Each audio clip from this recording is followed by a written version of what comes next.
Chapter 1084. On the 16th day of the battle. According to the agreement, more than 400,000 soldiers of the Southern Coalition Army will be divided into 3 groups and advance into the Qing dynasty's territory at the same time. On the western route, the Emperor of the Shi, Zhang Xianzhong, would personally lead a 120,000-strong Shi army out of Sichuan. They would pass through Hanzhong and head straight for Xin. They would then head north and be responsible for capturing Shaanxi and Shaanxi. Zhang Xianzhong was even more ferocious than Ouyang Shua had expected. He had directly mobilized 120,000 soldiers.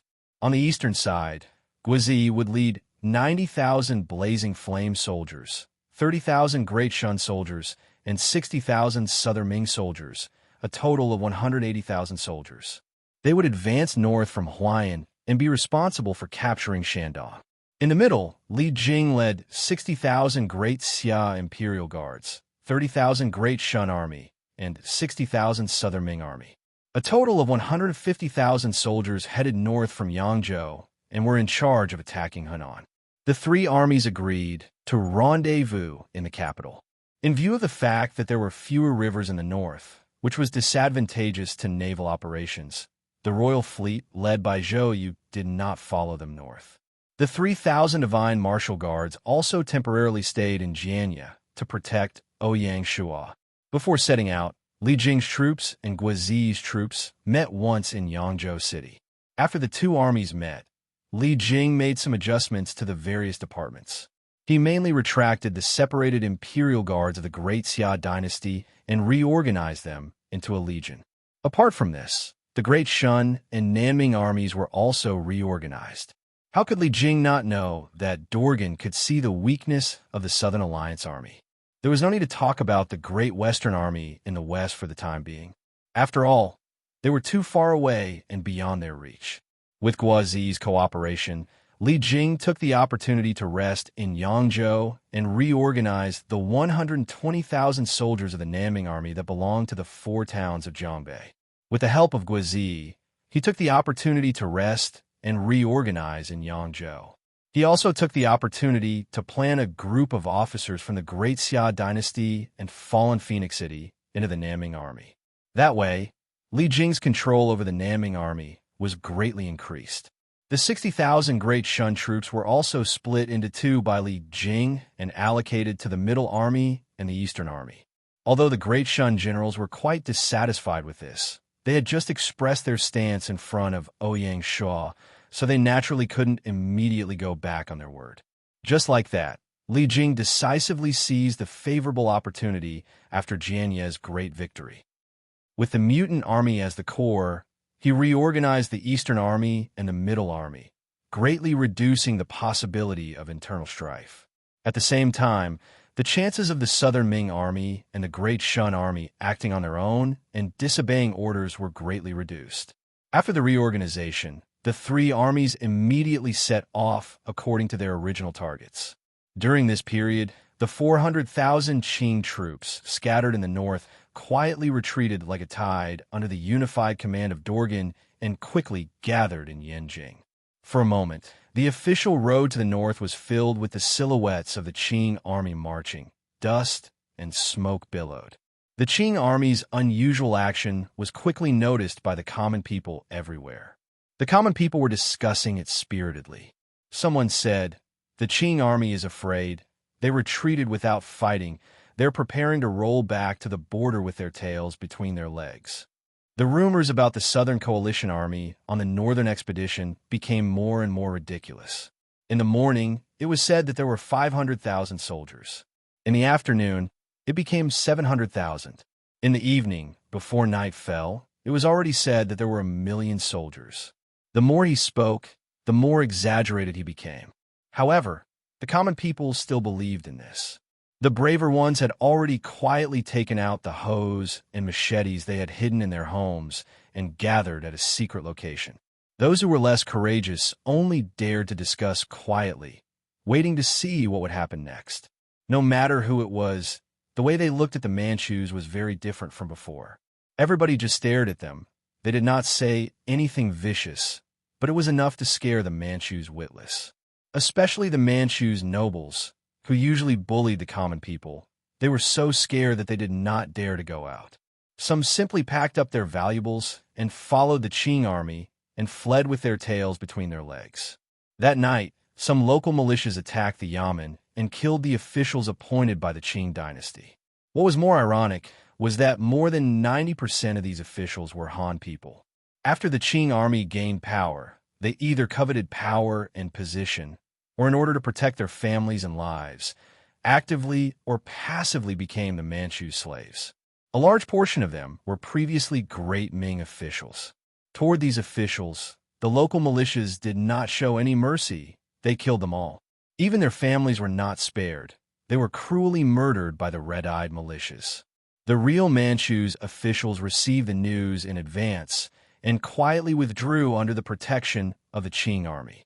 Sometimes riots were blind and bloody. The northern land that had just calmed down, starting from the southernmost area, was soaked with blood, forming bright red circles. These circles were strung together, forming a thick line of blood. The line of blood spread from the south to the north, gradually forming a destructive force. The world is changing. As the Qing army sped up its retreat, the revolts in various places became more and more intense.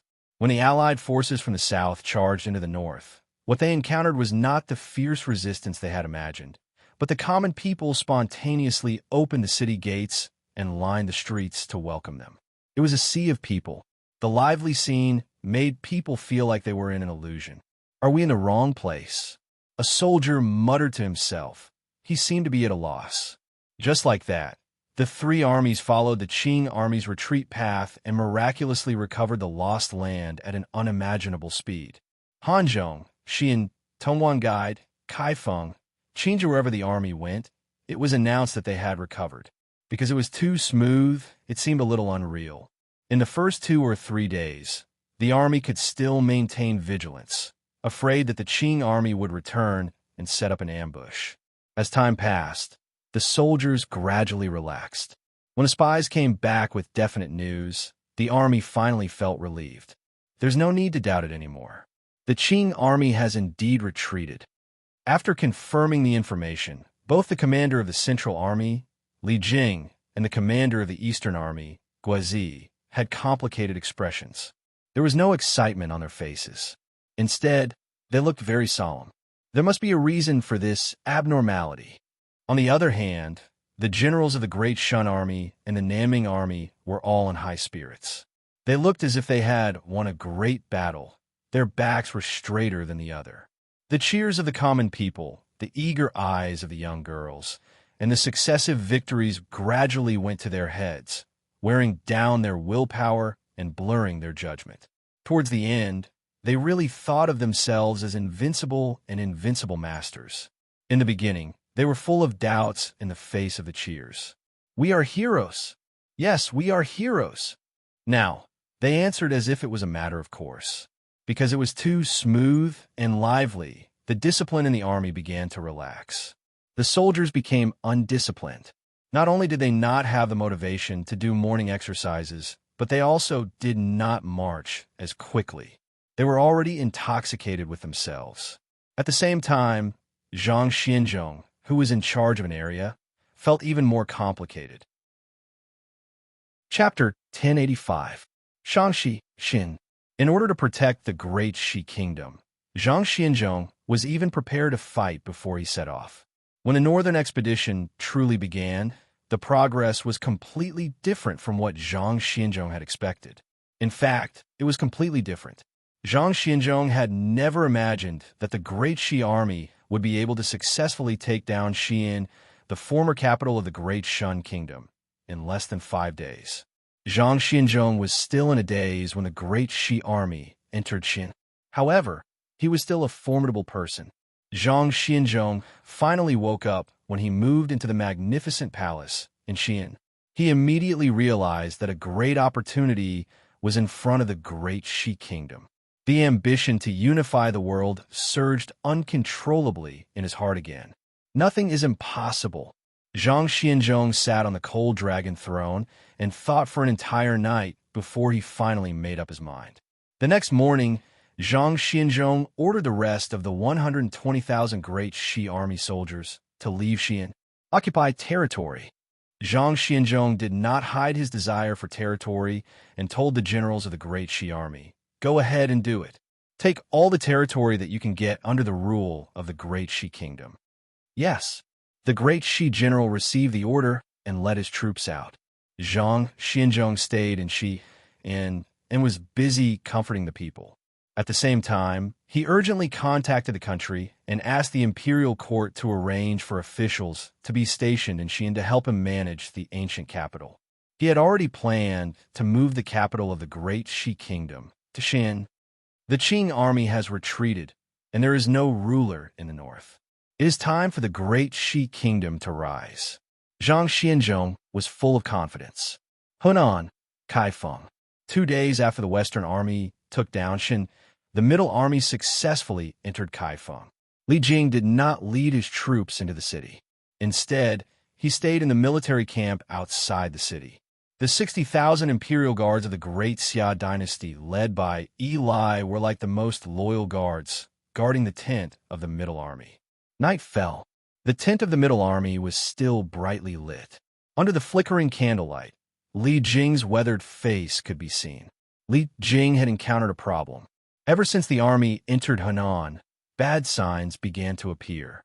In the beginning, the soldiers of the Great Shan Army and the Nanming Army did not go out on time or acted shamelessly in their marching speed.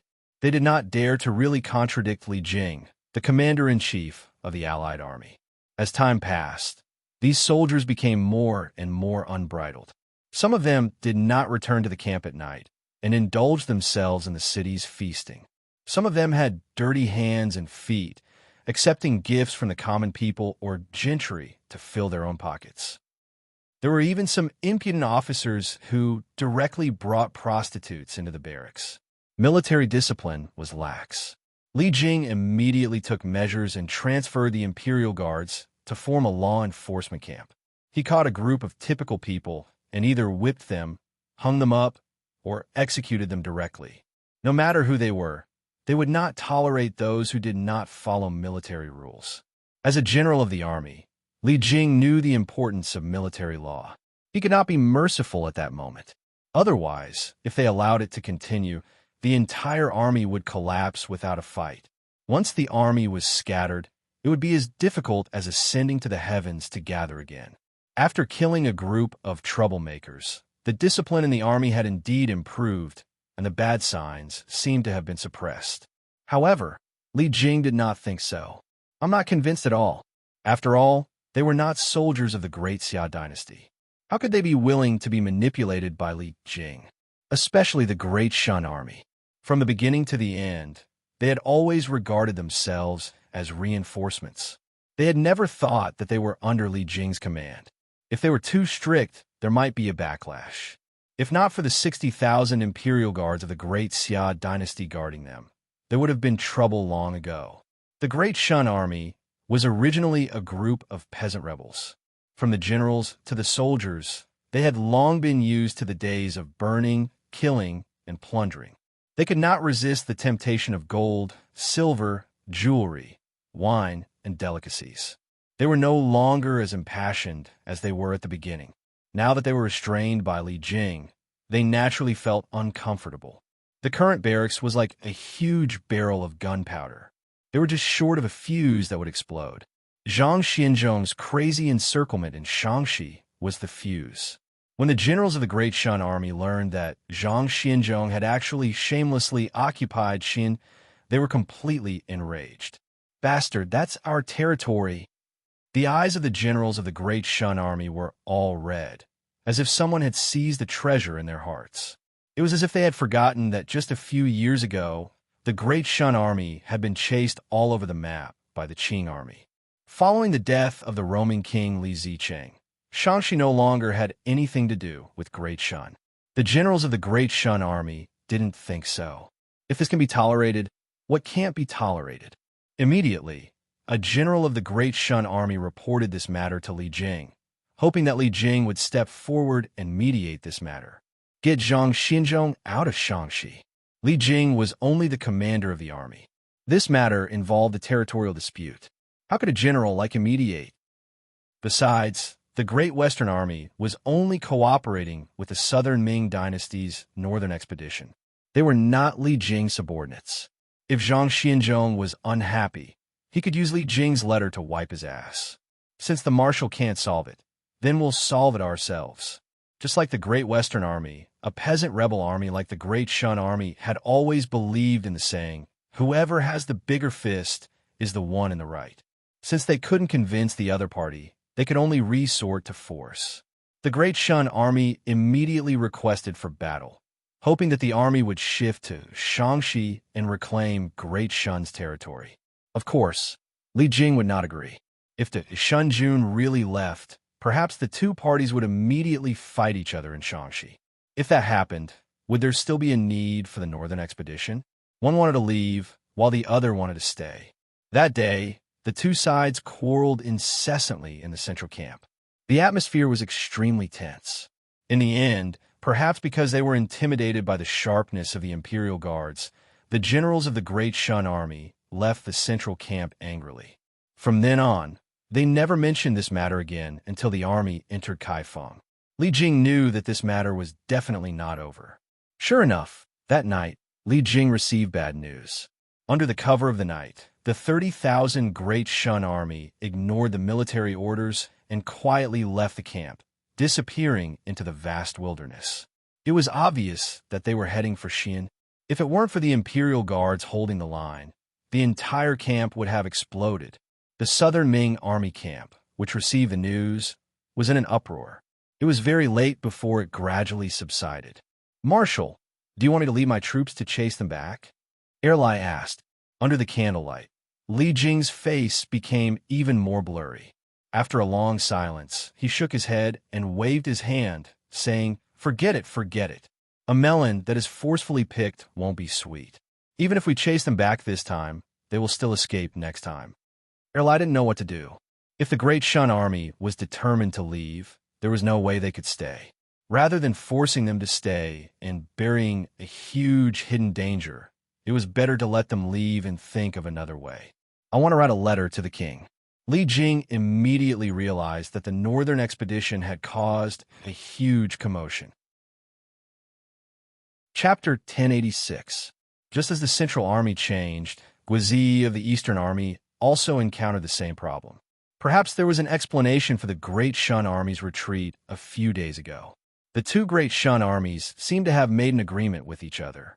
They withdrew from their camps at the same time and disappeared into the vast wilderness. It was foreseeable that a sudden storm would sweep through Shaanxi and even the entire northern land. In one night, the 120,000 Great Western Army occupied the mountain and became the king. They were busy encircling Shaanxi and completely ignored the Great Northern Expedition. The 60,000 Great Shun Army were also short-sighted and followed in the footsteps of the Great Western Army. The Southern Allied Army was almost cut in half. Affected by this, the 120,000 Southern Ming Army also showed signs of instability. If Li Jing had not had the foresight to disrupt and reorganize the troops of the four towns of Jiangbei and Yangzhou and plant his trusted aides, the consequences would have been unimaginable. Dorgan's Bait had successfully disrupted the Southern Allied Army. The vigorous northern expedition was not even halfway through when it was shrouded in a deep shadow. The capital, Yanjing. Dorgan finished reading the report and finally revealed a smile. Seeing this, Ajij said with a smile, "Your Highness, is it time for us to show up?" Ajij felt very humiliated after leading his troops back to the capital. He could not wait to fight back. "No." Dorgan stopped smiling, and his expression became solemn. "Now is not the time. When the Great Western Army and the Great Shun Army really fight, when Li Jing is unable to deal with the situation, it will be the best time for us to make our move." The Qing army was very particular when choosing when to attack. If it was too early, it would be easy to expose their intentions and allow the scattered Southern Allied Army to regroup. If it was too late, the pressure from the Manchurian nobles would only increase. Once it exploded, the consequences would be unimaginable. The timing was a test of the commander's ability. Dorgan was clearly sober. He said in a deep voice, pass down my order. All troops must not move. Without my order, not a single soldier can be mobilized. Otherwise, don't blame me for being ruthless. Yes, Ajij was not afraid of heaven or earth, but he was full of respect for Dorgan. Those who achieve great things must be patient and able to withstand pressure. Dorgan looked at the distant southern sky with a distant gaze. His understanding of the Confucian classics was indeed praiseworthy. In Janya City, there was a person who had been feeling very complicated recently. He couldn't sleep well at night. This person was not Prince Regent Ouyang Shua, but the nominal master of the Southern Ming Empire, Emperor Hongguang. No emperor was truly without ambition. Ever since the end of the Battle of Janya and the beginning of the mighty Northern Expedition, Emperor Hongguang's heart had been burning with passion. The more he thought about it, the more he felt that the heavens had given him a sacred mission to restore the great Ming dynasty's rivers and mountains. If there was no hope at all, then so be it. But when he really saw the dawn of the restoration of his country, he could no longer calm down.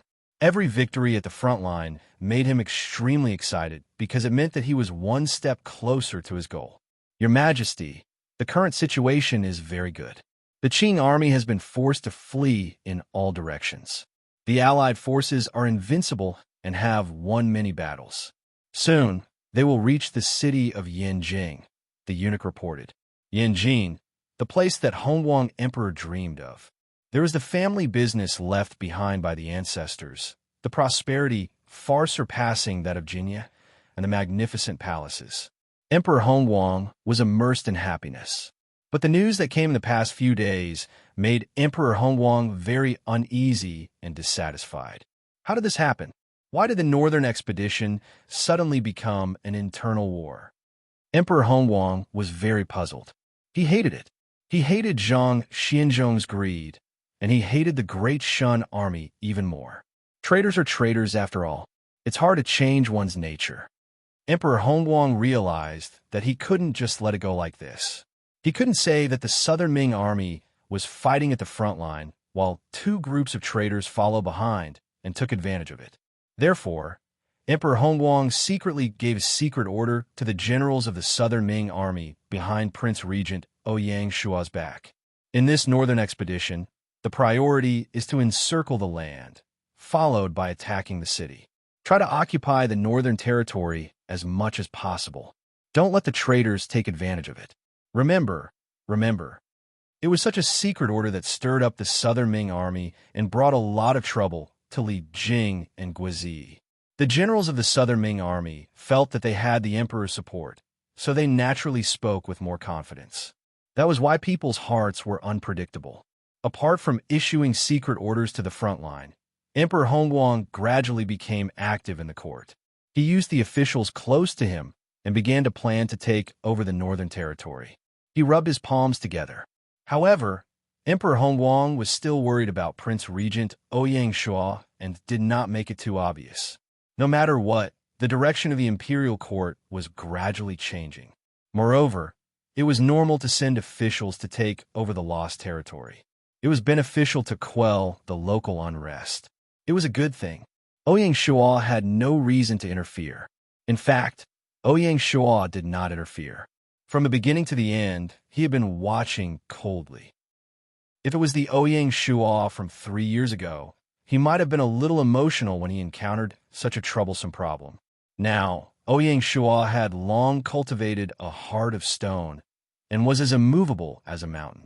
Prince Regent's residence. Li Jing and Guizi's secret letter had been delivered a day ago. In fact, long before the Northern Expedition, Jiasu had made various speculations about the Northern Expedition. Although Dorgan's strategy of retreating was bold, it did not break away from his category. There was naturally a solution to this situation. In the end, there's still a bunch of useless people. Ouyang Shua shook his head in disappointment. In history, there was a reason why the Qing dynasty could unify the world.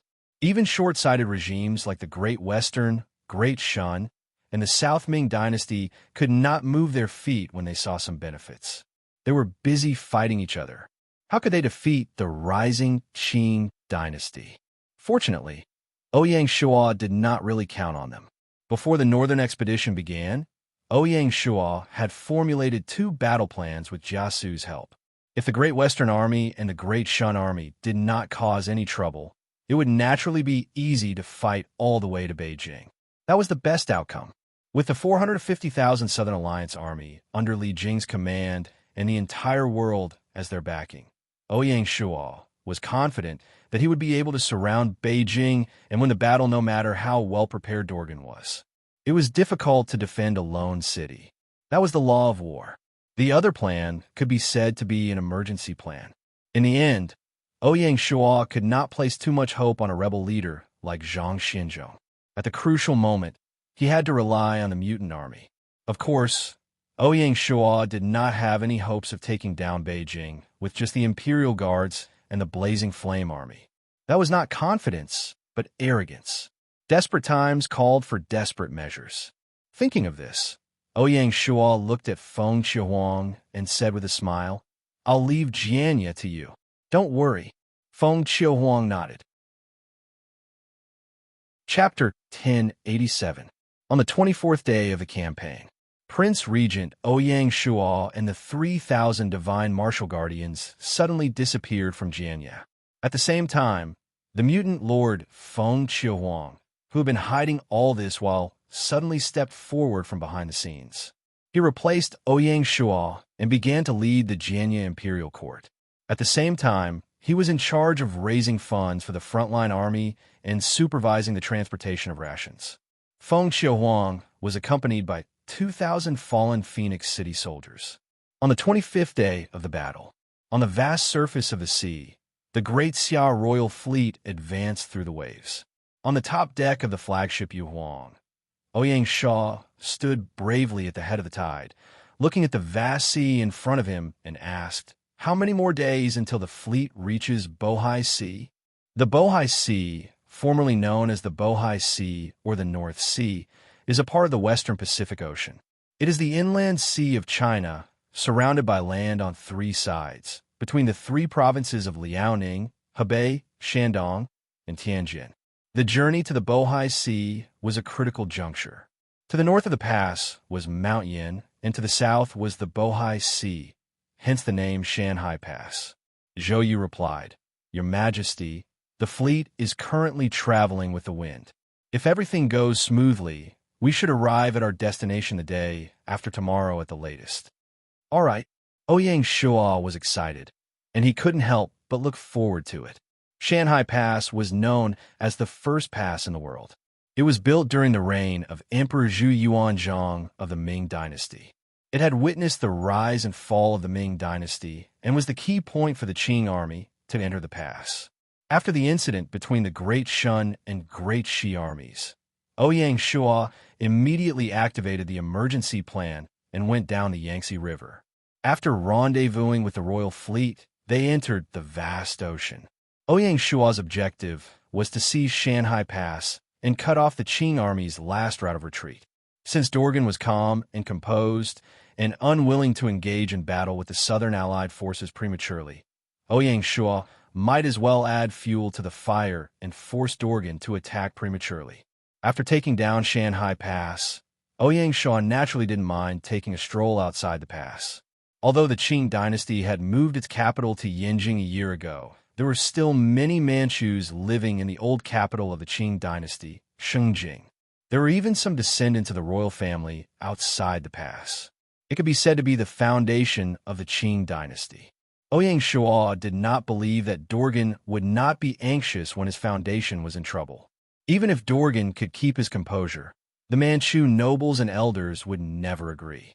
The Chinese plains. While Ouyang Shua was leading his troops north, Li Jing and Guizi weren't idling around.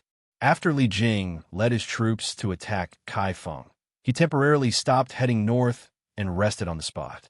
Guizi's troops chose to rest and reorganize in Jinan. Taking advantage of the opportunity of the army's recuperation, the two of them simultaneously strengthened their control over the Nanming army. They let some of the generals who were unstable or unable to take on great responsibilities step aside and instead promoted some of the generals who were good at fighting.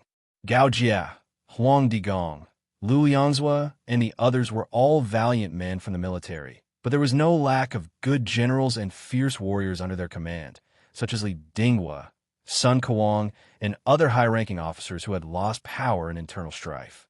The benefits of these generals being promoted were obvious. First, they were not outsiders, so they would not arouse the resentment of the Naming soldiers. Secondly, they were brave and good at fighting to begin with. Moreover, they had once served as commanding generals of the army, so they didn't need to adapt and adjust.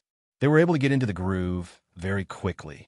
It could even be said that the promotion of these generals raised the morale of the Southern Ming army. As for the reason for changing the generals, it was easy to find.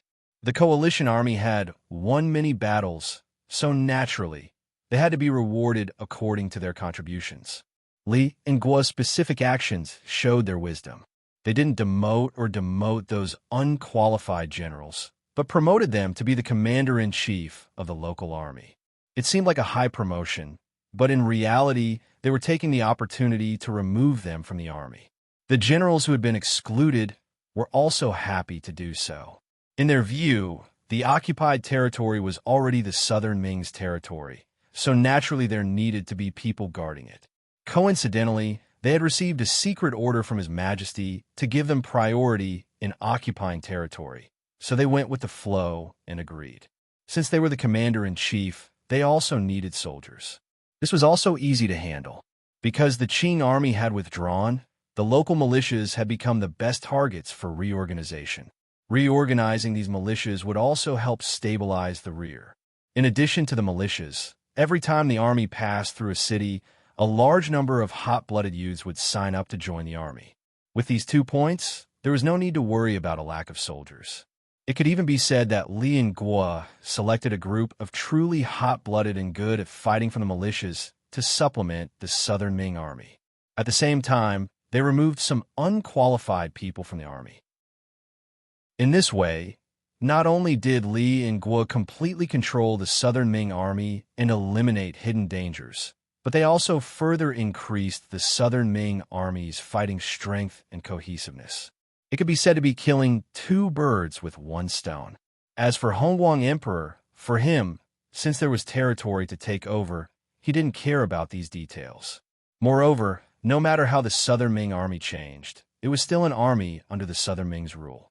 In this way, everyone was naturally happy. Although the departure of the Great Shun army and the lack of cooperation from the Great Shi army had a certain impact on the Southern Coalition army, after this round of adjustments, the overall strength of the coalition army wasn't greatly weakened. This was the magic of regrouping. If Dorgan misjudged the strength of the Southern Coalition army and chose to take the initiative to attack, at that time, whether it was the Central Army led by Li Jing or the Eastern Army led by Guizi, they would both bring the Qing army a great surprise. Because they were busy reorganizing the army, the North was rather peaceful over the next few days. The first place to erupt in chaos was Shaanxi in the west. On the 26th day of the campaign, the 60,000 Great Shun army marched quickly and finally entered Shaanxi, meeting up with the Great Shi army, who was busy encircling their territory. Without any superfluous words, the 2 armies immediately started fighting. At the beginning, because the Great Shun army was gathered together and the Great Shi army was scattered in various places, the Great Shun army had the advantage in terms of local military strength and won a few battles. After winning, the Great Shun army's morale soared and heroically went straight for Xian. After receiving the news, Zhang Xianzhong, who was overseeing Xian, reacted and started to gather his troops. He said with dissatisfaction, "Humph, a bunch of Great Shun remnants actually dare to be impudent in front of me."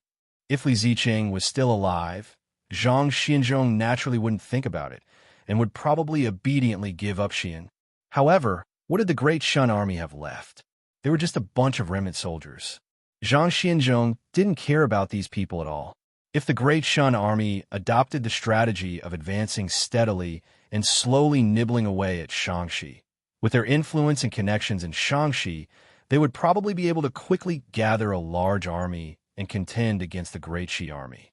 If that happened, it would be hard to say who would emerge victorious. However, the Great Shun army was too arrogant. After winning a few battles, the Great Shun Army's commanders became so arrogant that they didn't even know who they were. They didn't rest at all and went straight for Xian, completely exposing their intentions to Zhang Xianzhong. Seeing this, Zhang Xianzhong began to quietly cast a net, waiting for the Great Shun Army to take the bait. Chapter 1088. In the end, the Great Shun Army took the bait. On the 29th day of the battle, just as the Great Shun Army was about to reach Xian City, Zhang Xianzhong personally led the 120,000 soldiers of the Great Western Army as the main force. Together with the 60,000 local militias and 20,000 new recruits, they formed an army of 200,000 soldiers and surrounded the Great Shun Army. The following battle was extremely tragic. The surrounded Great Shun Army was quite resolute and didn't surrender. Instead, they chose to defend the last of Great Shun's glory and resolutely fought against the Great Shi Army. That battle caused the sky to change color and the sun and moon to dim. According to the survivors' recollections, the sunset on that day was exceptionally beautiful and red like blood. Countless corpses covered the gray earth like wheat, creating an eerie and terrifying scene. Both sides suffered heavy casualties. The Great Shun Army didn't have it easy either. Apart from the 10,000 soldiers who surrendered, the rest died in battle. The Great Shi Army didn't have it easy either.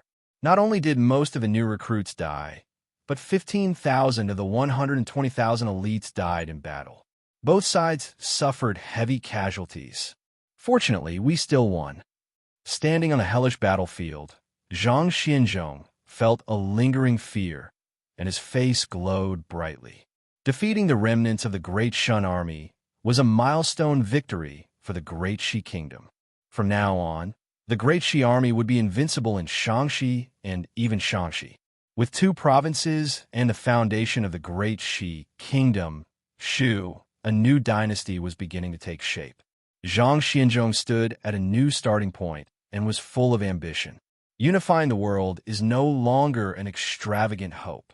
Zhang Xianzhong was full of confidence.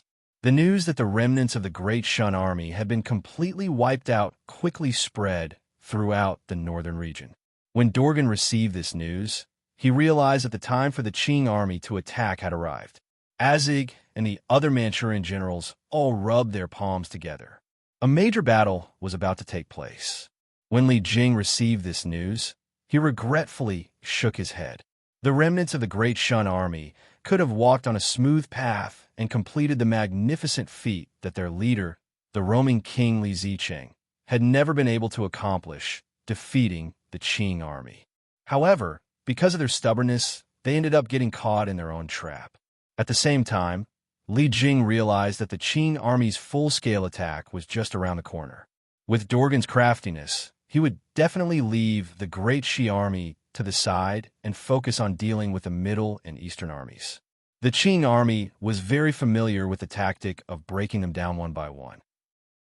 Given Zhang Xianzhong's nature, as long as the Qing army did not take the initiative to attack Shaanxi, the Great Western Army would be happy to be at ease and would definitely not choose to take the initiative to attack, as he had promised Ouyang Sha. Short-sightedness was a common weakness of the Revolutionary Army. To Zhang Xianzhong, the most important thing now was to bring Shaanxi and Shaanxi under the rule of the Great Shi country.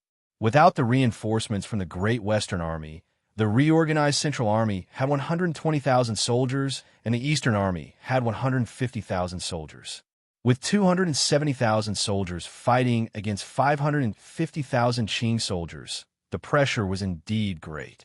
Fortunately, Li Jing's resistance to pressure was extraordinary. On the 30th day of the campaign, the Qing army finally moved out.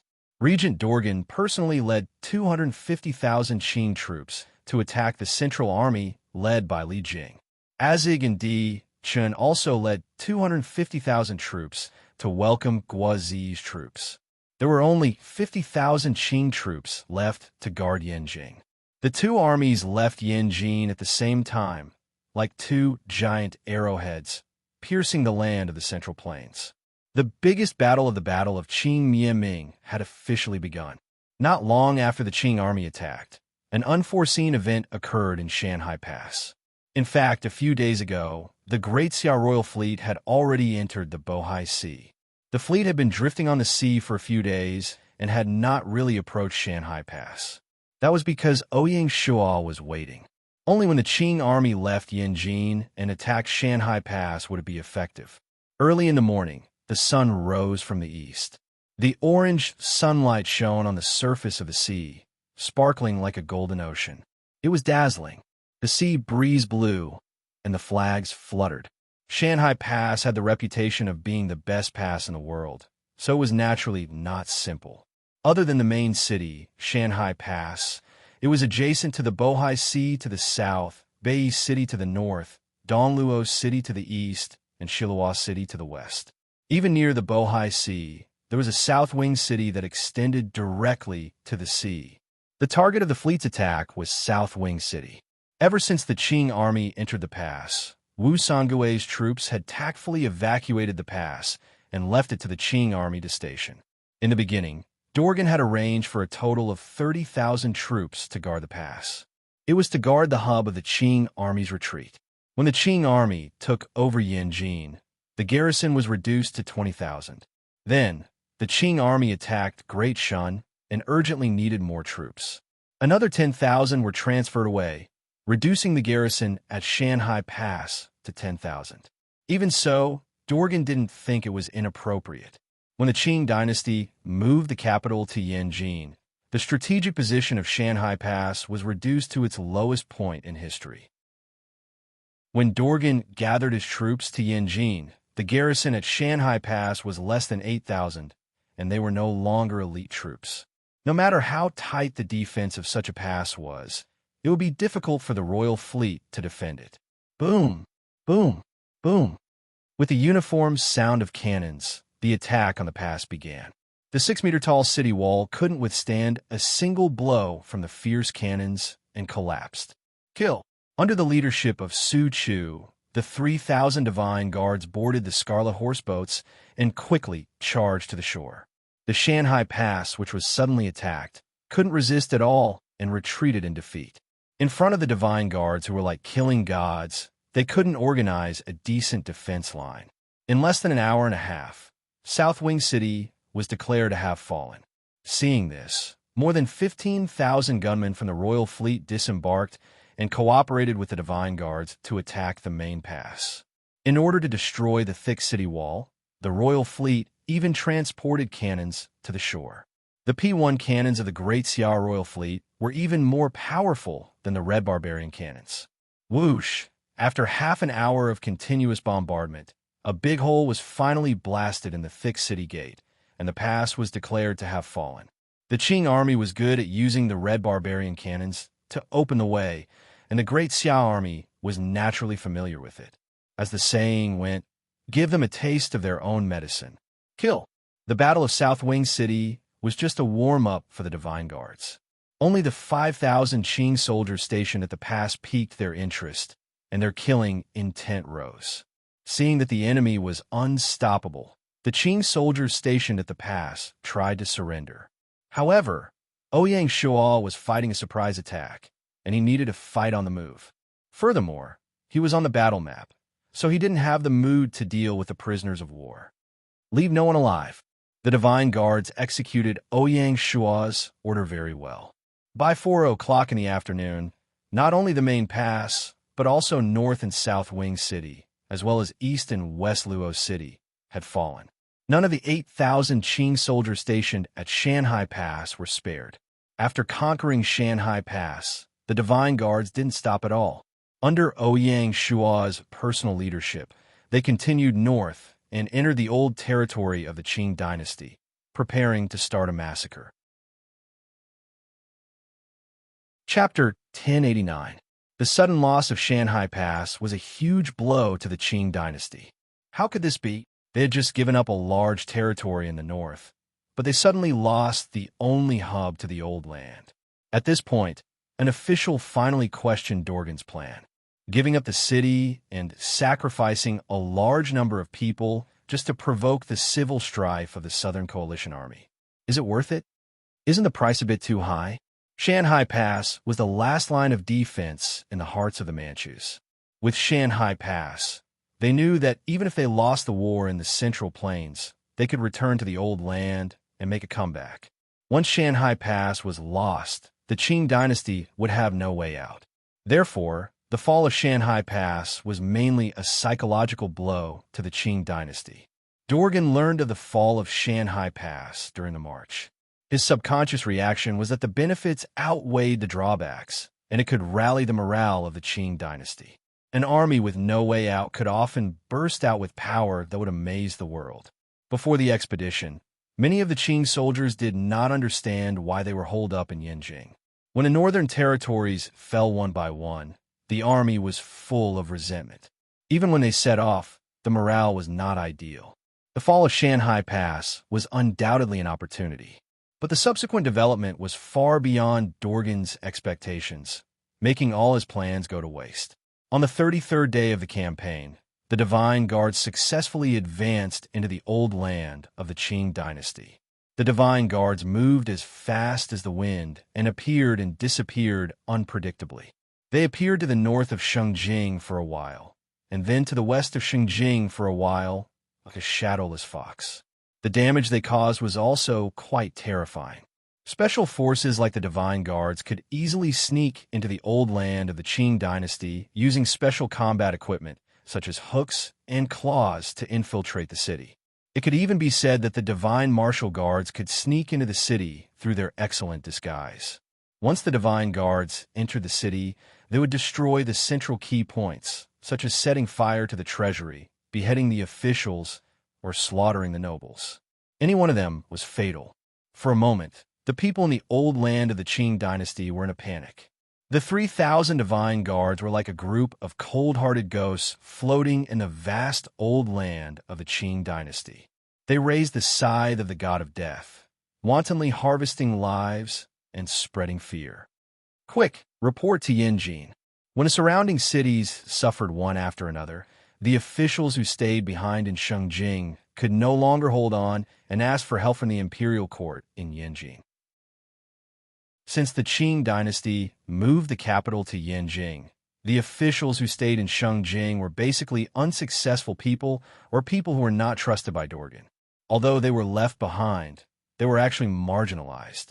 Even so, Shengjing's position was unshakable, not because of anything else, but because the Manchurian Eight Banners' old men living in Shengjing. Although they no longer meddled in the specific affairs of the imperial court, each old man, with a stamp of his foot, could shake the Qing dynasty 3 times. From this, one could imagine how the Manchurian court would react to the urgent report from Shengjing. The fall of Shanhai Pass had already caused great waves in the imperial court. Shengjing's letter for help was like adding oil to the fire, pushing the dissatisfaction with Dorgan, which was originally caused by the fall of Shanhai Pass, to a new peak. The court was in an uproar. This time, there was no lack of influential ministers in the wave of opposition against Dorgan. The royalists who maintained the legitimacy of Emperor Shunji took the opportunity to launch an attack, pointing their spear at Dorgan, who was at the peak of his power. For a time, Dorgan, who was in the limelight, became the target of public criticism. To make matters worse, not only did Dorgan lead his troops to the battle, but his trusted ministers, such as Ajij and others, also went with the army and were not in the imperial court. In the face of increasingly fierce accusations, no heavyweight minister stood up to speak for Dorgan. Even if they were really Dorgan's trusted aides, they chose to protect themselves at this time and did not stand out. The historical reckoning against Dorgan seemed to be staged ahead of time. Fortunately, Emperor Shunji was still young and had not yet reached the age of being in charge, so he had no intention of really eradicating Dorgan's faction. Even so, it was necessary to punish them a little. The imperial court ordered the expedition army to immediately stop moving south. Compared with conquering the Southern Coalition Army, recovering Shanhai Pass and rescuing Shengjing were naturally more important. When Dorgan received the imperial court's edict, his face was extremely gloomy. He realized that all this might be a trap of the enemy, whose purpose was to stop the Qing army from moving south. As for the attack on him in the imperial court, It was also enough to arouse Dorgan's vigilance. Although Emperor Xuanji appointed him as the regent, he was not willing to become a puppet emperor. When the little emperor grew up, it would be time to show his fangs. These were not the most important things. The most important thing was, in the face of the imperial court's edict, what should the Qing army do? As the saying went, when a general is outside, he must not obey the emperor's orders. Immediately, a general of the Eight Banners suggested to Dorgan to ignore the imperial court's edict and continue to move south. When the Southern Coalition army was defeated, all the attacks would disappear. Your Highness, the enemy's small plot shows that they have a guilty conscience and do not dare to fight head-on with our army. The more it is so, the more we can't be fooled, a general with sharp eyes said. Hearing this, Dorgan was also a little tempted. But after all, defying the imperial edict was not a small matter. Moreover, the number of officials who attacked Dorgan this time was very high, and their status was very high, which was rare. Even as strong as Dorgan, if he did not deal with it properly, he might fail miserably. If he disobeyed the imperial edict and went against the wind, there was no doubt that those who attacked him would have something to say, and it would confirm Dorgan's disloyalty. If things really developed to that point, even if Dorgan led his troops to defeat the Southern Coalition army and won a great victory, he would not be able to clear his name, and it would be difficult for him to escape destruction. As an emperor, even if he did not personally govern, he could tolerate a defeat in a war, but he could not tolerate any officials challenging his authority and overriding the imperial power. This was a very taboo.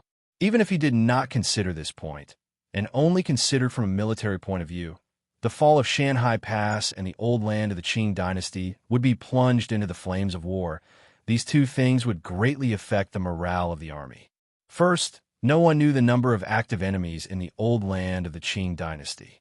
If it was a large army, they could go south through Shanhai Pass and directly attack Yanjing. Yanjing only had 50,000 soldiers left to guard, which was quite dangerous. If the base was not stable, how could the generals and soldiers at the front fight with peace of mind, especially the backbone of the Eight Banners army and the Eight Banners army? More than 90% of them were from Yanjing. In Yanjing, there were their wives and children. If Yanjing was not stable, the morale of the army would not be stable. No, Dorgan resisted the temptation of disobeying the imperial edict. Although the enemy's plot was simple and clear, Dorgan had no way to crack it, so he could only obediently give in. Since it is the imperial edict, and it involves the safety of Shengjing, we can't just sit back and do nothing. Pass down the order, the entire army will stop moving south for the time being and rest here. Dorgan was assessing how many troops should be sent back. Chapter 1090. The number of reinforcements sent depended on how many enemies were active in the old land of the Qing dynasty. If there were too few reinforcements, it wouldn't help, but if there were too many, it would affect the main battlefield. But Dorgan couldn't be sure of the number of enemies attacking the old land of the Qing dynasty. The report from Shengjing only said that the enemies appeared and disappeared mysteriously. Within a day, at most 3 cities were attacked. It was impossible to calculate the number of enemies, but a conservative estimate was more than 50,000 people. Moreover, they are all elite troops.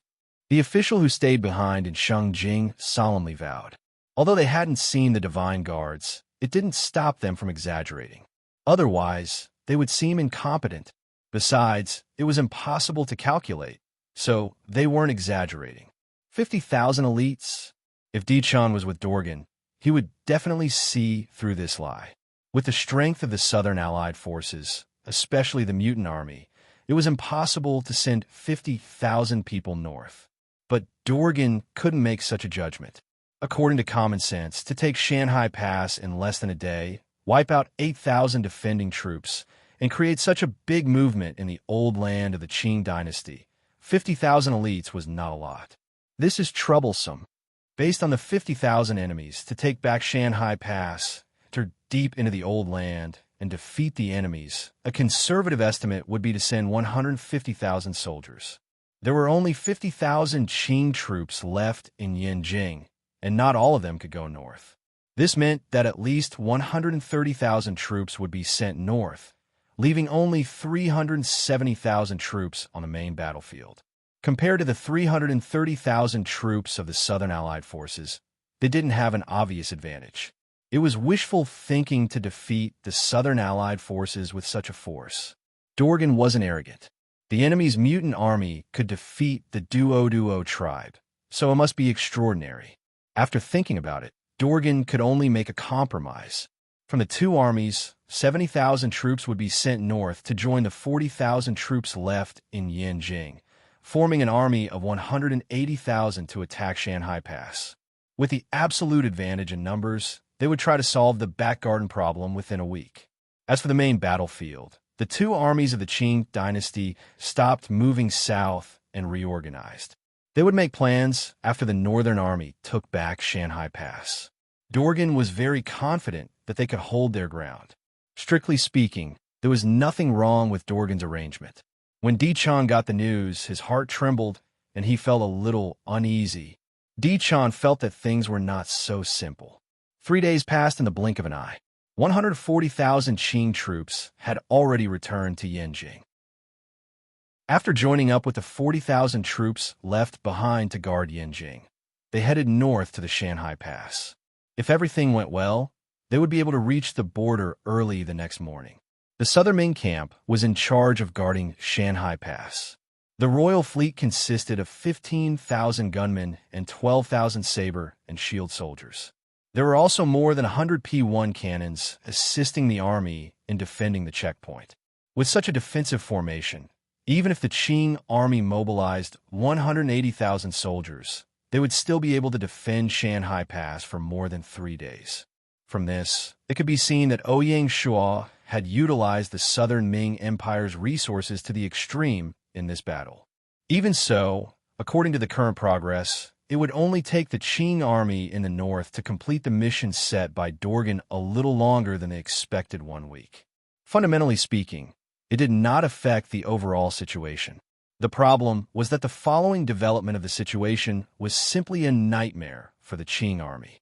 In a short span of less than a week, the originally favorable situation had been reversed by 180 degrees. The change occurred in a direction that Dorgan had neglected, the state of Dashi. According to Dorgan's judgment, as long as the Qing army did not take the initiative to attack, the state of Dashi would definitely be content with the status quo and obediently stay in Shaanxi.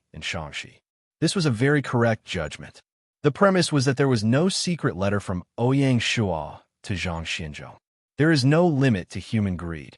Taking over Xi'an, wiping out the rest of the Great Shan army, occupying the entire Shaanxi province, and about to take over the entire Shaanxi province was already a great victory for Zhang Xianzhong and the state of Dashi.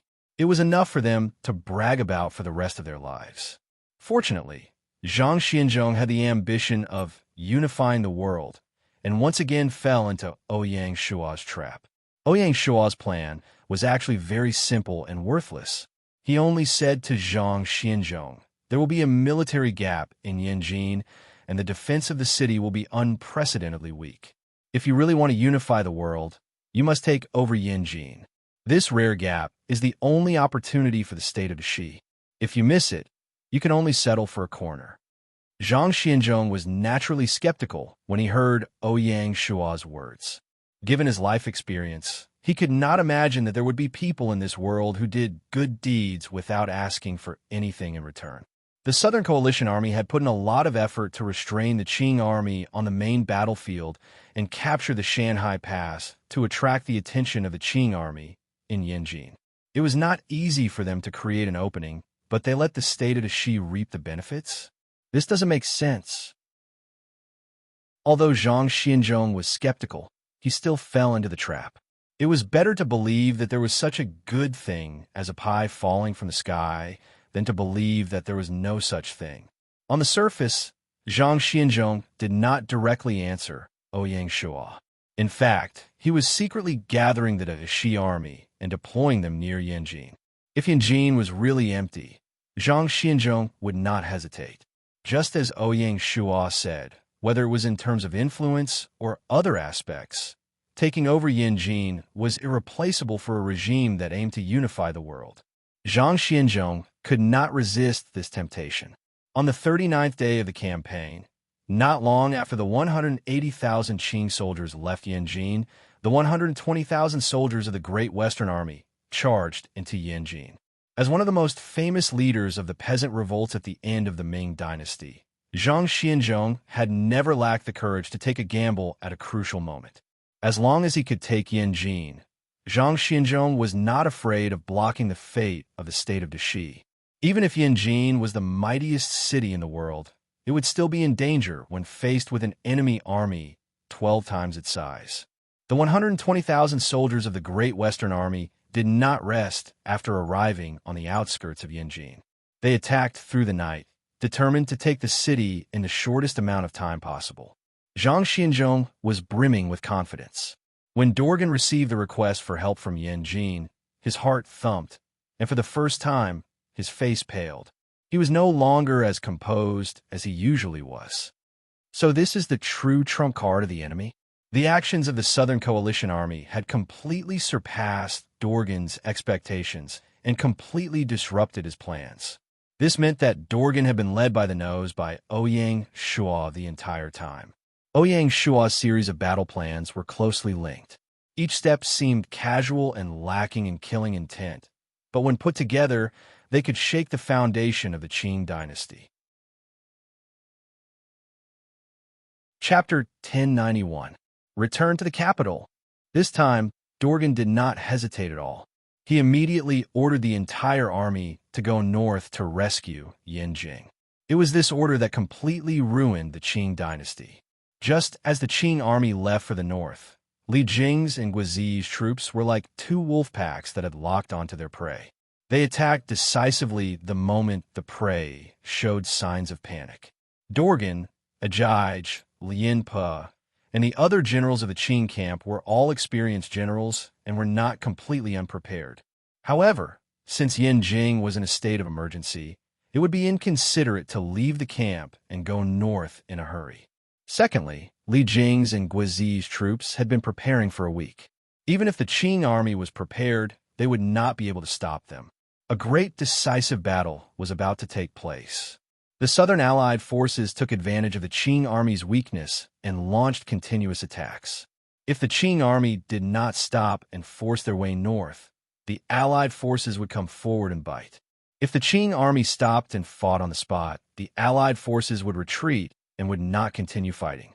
If the Qing army sent troops to guard the rear, the Allied forces would swallow them without hesitation.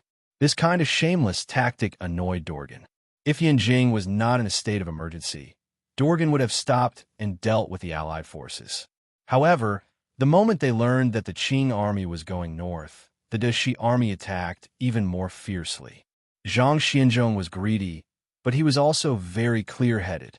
Whether they were fooled or not, the Dashi army was already in a difficult position. If they retreated now, they would only be bitten to death by the Qing army. Even if the Qing army let them go for the time being, the two forces had become mortal enemies, and there was no possibility of reconciliation. Since that was the case, they might as well go one step further and attack Yanjing before the Qing army arrived.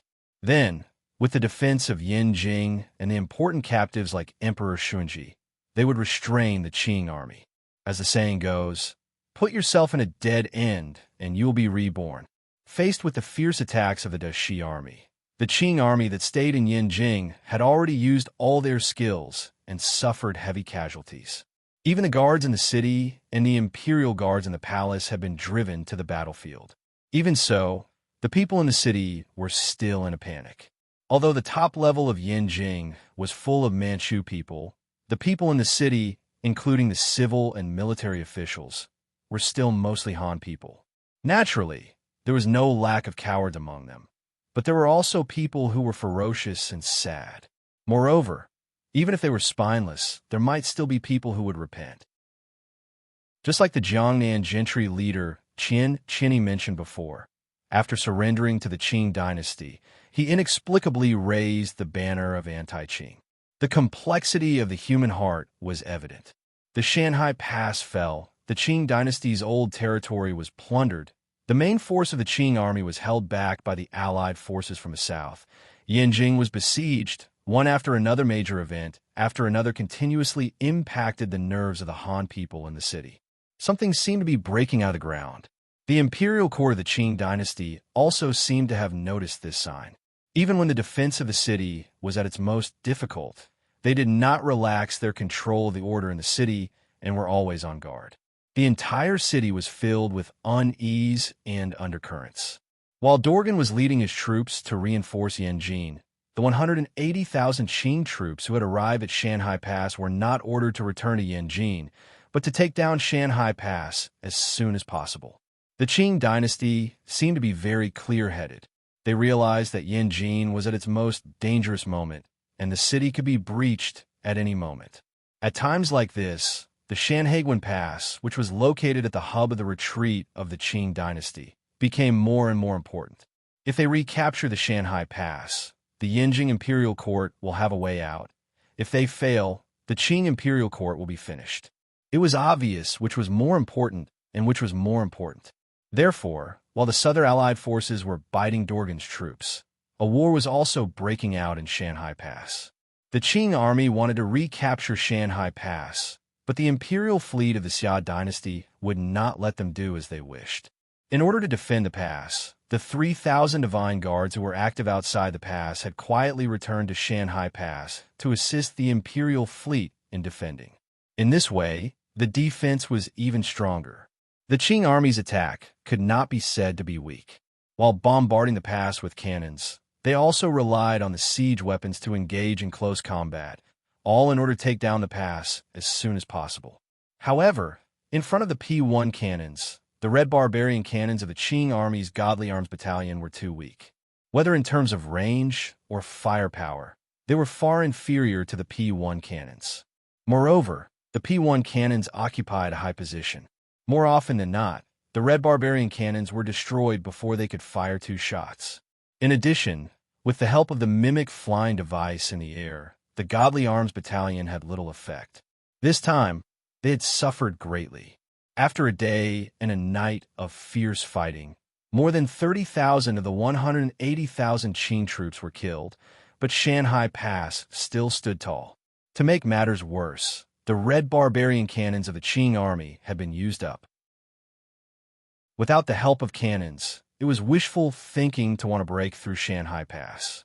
Despair, fear, and pessimism, all kinds of negative emotions spread within the Qing army. It was uncontrollable, as if doomsday had arrived. The morale of the Qing army plummeted. Some soldiers had already quietly slipped away and disappeared. The first to run away were the puppet soldiers of the Qing army. Their loyalty to the Qing was the lowest. Seeing that the ship called the Qing dynasty could capsize at any time, they naturally did not have the determination and ambition to live and die with the Qing dynasty. During the reign of Xuanji, the Qing dynasty had just been established. The policy of fooling the people had not yet been implemented, and there was no time to tamper with history to cover up the numerous crimes committed by the Qing army in Huaxia. At this time, among the Han people, it could be said that there were very few people who truly identified with the Qing dynasty. Moreover, there were opportunists like Wu Sangui and Shang Keshi in the Qing army. Seeing that the Qing dynasty could not even protect itself, they naturally had the idea of starting from scratch. With someone taking the lead, there were others who followed. At first, the deserters were scattered one by one, then groups after groups. Later, the entire battalion of officers and soldiers disappeared without a trace overnight. Among them was Wu Sangui's unit. Following the escape of the puppet soldiers, the morale of the Qing army hit rock bottom.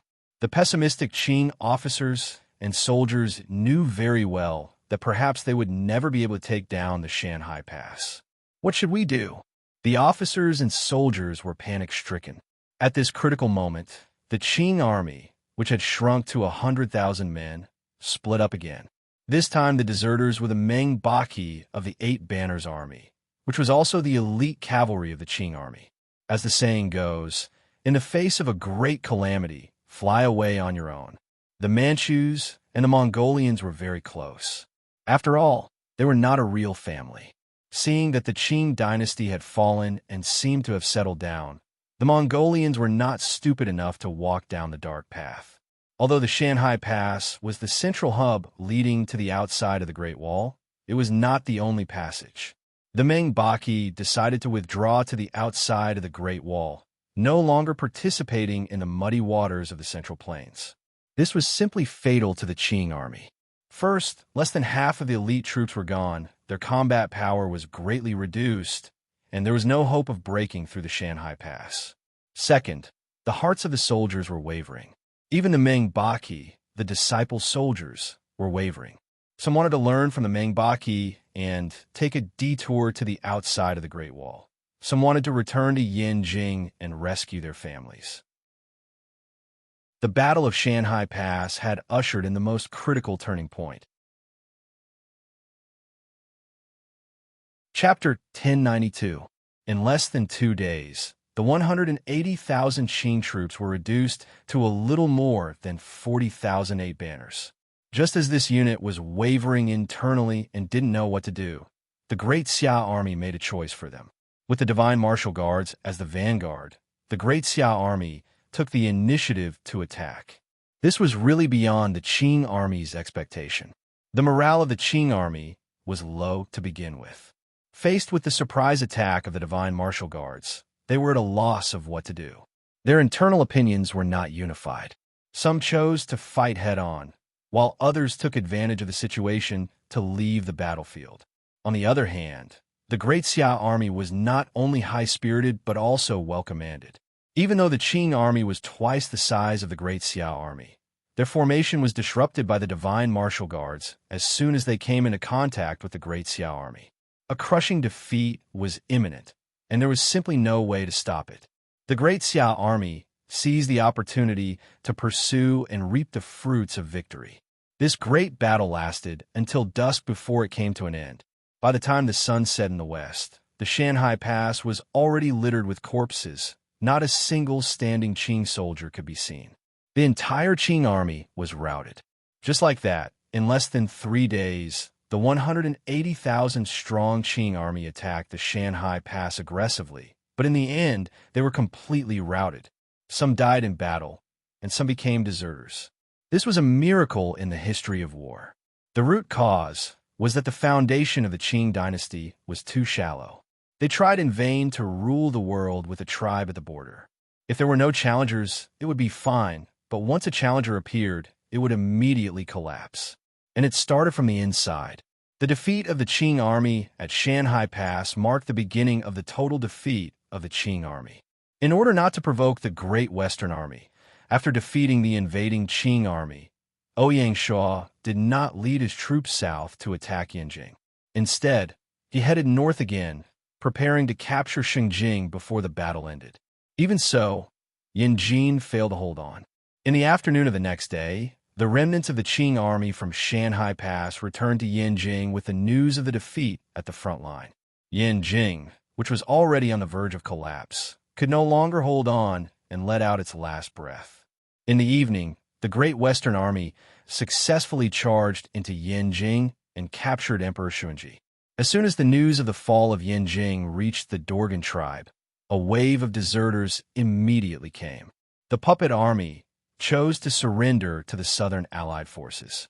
Even a portion of the Mongolian Eight Banners army surrendered. As a result, the number of Qing troops decreased sharply. Under such circumstances, the Southern Allied forces gained momentum and intended to defeat the main force of the Qing army. In order to atone for their crimes by meritorious service, the puppet troops who had just surrendered worked the hardest. They charged at the front and aimed their swords at the Qing army. Such an outcome was truly ironic.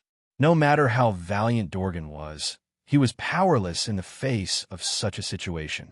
Most importantly, Dorgan suddenly became confused and didn't know where to go. Yanjing had been lost, and the Shanhai Pass was in the hands of the enemy. Perhaps even Shengjing could not be saved. No matter how big the world was, there was no longer a place for them. Dorgan wanted to stop and fight to the death with the Southern Coalition Army. Even if I die, I have to bite a piece of the enemy's flesh. The Qing dynasty was able to enter the pass from an outsider to the Central Plains. At this time, they did not lack courage. Dorgan's idea was good. If the Qing army really didn't care about their lives, Li Jing might not fight them head-on. When a desperate army went crazy, it would be very terrifying. However, there were people who refused to do so. This person was none other than Di Chun. Di Chun had already obtained what he wanted. How could he let the great Zhou army die with the Qing army? Not long after the puppet troops surrendered, Di Chun left the main battlefield with the 100,000 great Zhou army and prepared to last until the end of the battle. This time, Dorgan was completely at his wit's end. Even if Dorgan wanted to go crazy, Li Jing would not play with him. The Allied forces chose to surround and not attack. On the contrary, Guizi's troops relied on their absolute advantage in numbers to launch a cruel attack on Azig's troops. Although Azig's troops were fierce, the difference in numbers was too great. They were outnumbered and outnumbered. In less than a day, they were completely annihilated. Following that, the entire battle came to an end. After Guizi's troops annihilated Azig's troops, they immediately rushed to meet up with Li Jing's troops. The integrated Southern Allied forces, together with the troops that had just surrendered, had a total of more than 500,000 troops. Facing such an army, Dorgan's troops could only sigh helplessly.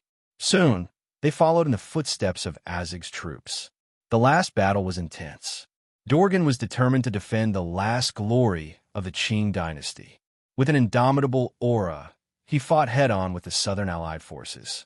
Unfortunately, Dorgan encountered a shrewd hunter. Li Jing was very experienced in using troops. He knew very well how to fiddle with a prey that was fighting to the death. He kept adjusting the formation and relying on his absolute advantage in numbers to slowly wear down the enemy's spirit. When the Qing army was exhausted, it would be time for the Allied forces to attack. If you don't attack, kill with one blow. The last attack of the Allied forces was earth-shattering. With an unstoppable momentum, they completely crushed the remaining Qing army. The sunset that day was also red and enchanting. Dorgan, a formidable hero, died on the battlefield. According to the rules of the battle, Dorgan had no fate with the wilderness. That was because the leader of the Qing dynasty was Emperor Xuanji, not Dorgan. On the 40th day of the battle, the Allied forces approached Beijing. Li Jing only sent a troop to Xian. Zhang Xianzhong, who had just taken down Beijing, obediently handed over Emperor Xuanji. At the same time, he handed over the Yin Jing city that he had painstakingly taken down. It was not that Zhang Xianzhong was timid, but after defeating the main force of the Qing army, the Southern Allied forces had already become the strongest army. Faced with such an opponent, it was still uncertain whether the Shi state could protect Xian. How could they dare to stay in Beijing? Perhaps it was only at this moment that Zhang Xianzhong truly realized that he had been tricked by Ouyang Shua. From the beginning to the end, the Shi army was just a chess piece that was being used. Mother Zhang Xianzhong cursed in his heart. He only dared to vent his anger secretly behind Ouyang Shua's back. Those who did not have the grand scheme of things deserved to end up like this.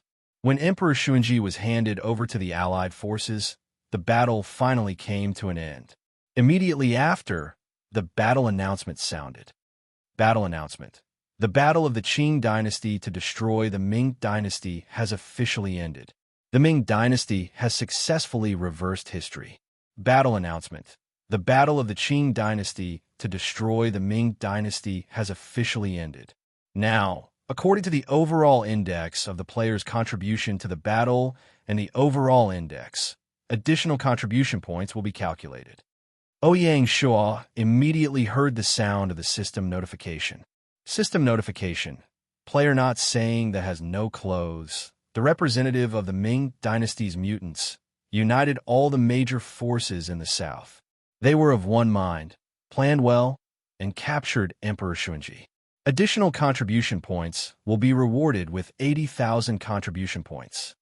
Because there were only 3 feudal lords, the contribution points ranking was quickly updated. Rank, name, contribution points, first place. Not saying that has no clothes, 200,000 points, second place. Feng Xiuhuang, 170,000 points, third place. Di Chun, 500,000 points, and so the battle ended. Chapter 1093. In the last battle, the 100,000 soldiers of the Great Zhou dynasty were just bystanders and did not fight a proper battle, so Di Chin's contribution points are naturally very low.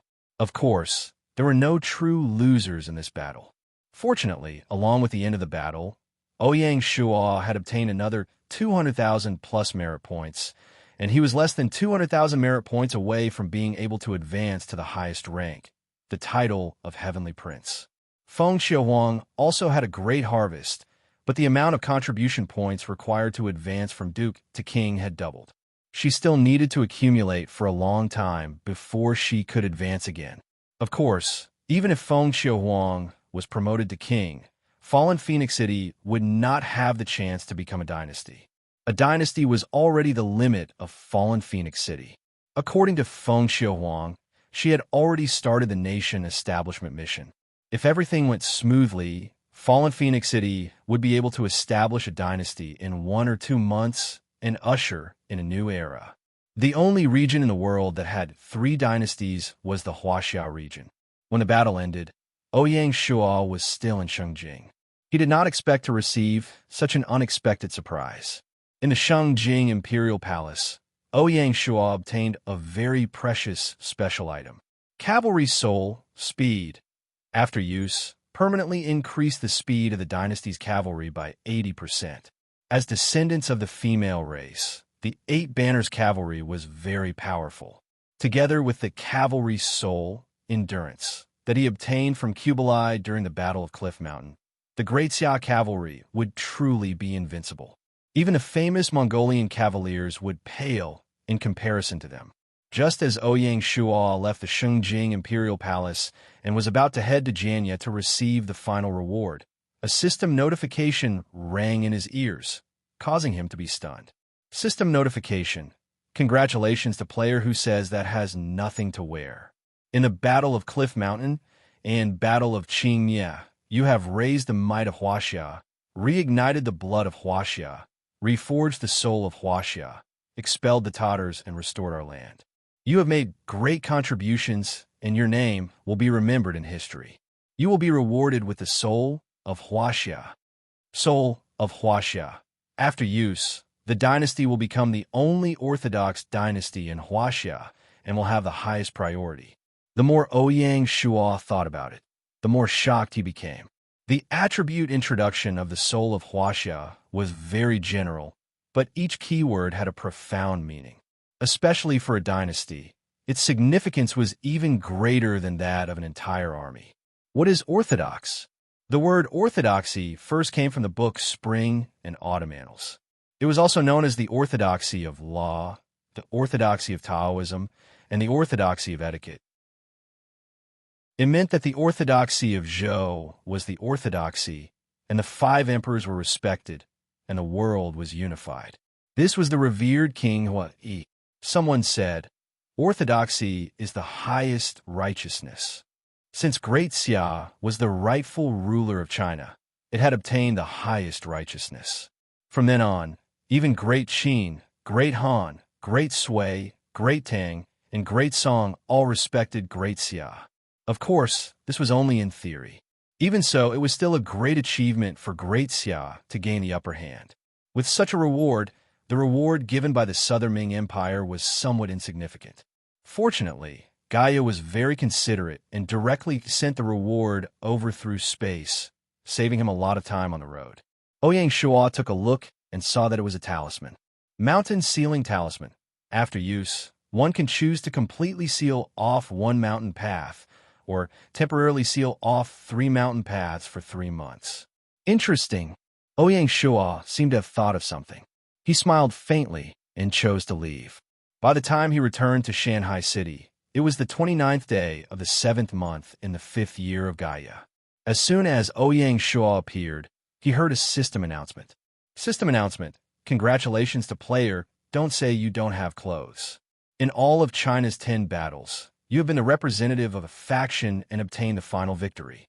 You have obtained the highest achievement in the battle. You will be given the title King of Battles and a special reward. Congratulations! Looking back, the players in the China region suddenly realized that unknowingly, Ouyang Shuo had created a miracle that was destined to be unsurpassed.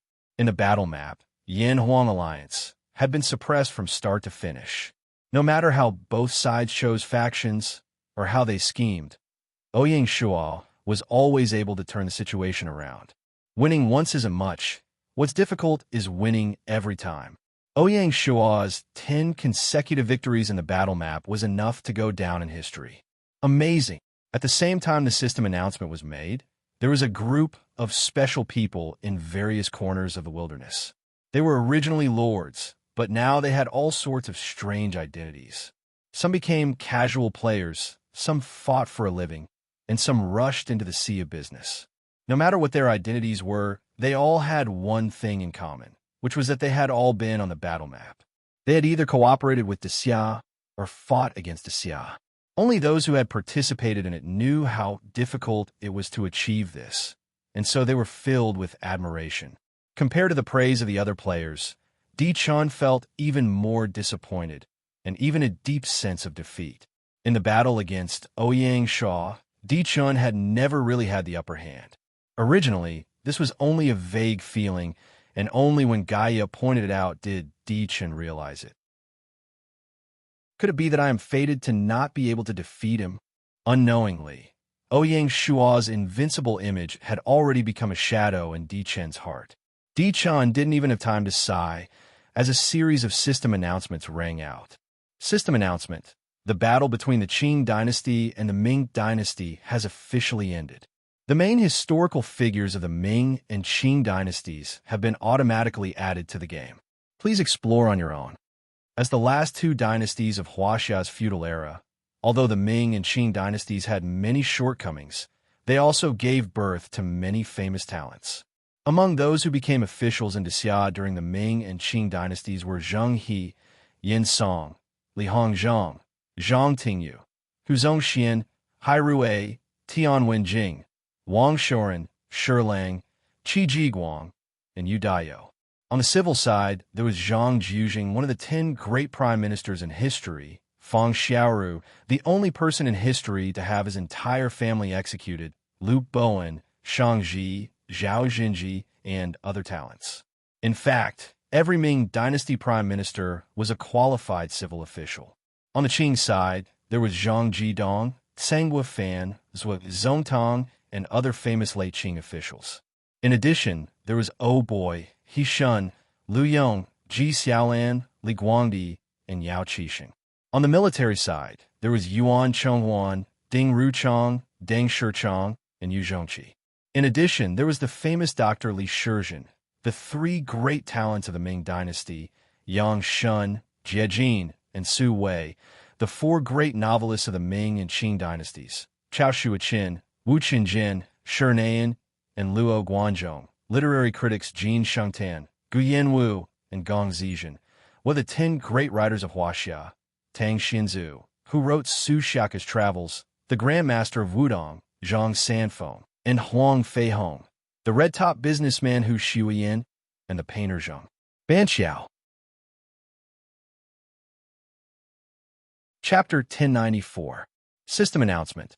The war between the Qing dynasty and the Ming dynasty has officially ended. Emperor Zhu Yuanzhang has entered Jianya. The Jianya imperial court has automatically been replaced by the Ming dynasty. Li Shanzhong, Su De, Chang Yuchen, Li Wenzhong, Deng Yu, Feng Sheng, Tang He, Lu Bowen, Lan Yu, and other generals have automatically been added to the Ming dynasty. Su De, the greatest contributor to the founding of the Ming dynasty, was one of the 10 great generals in history.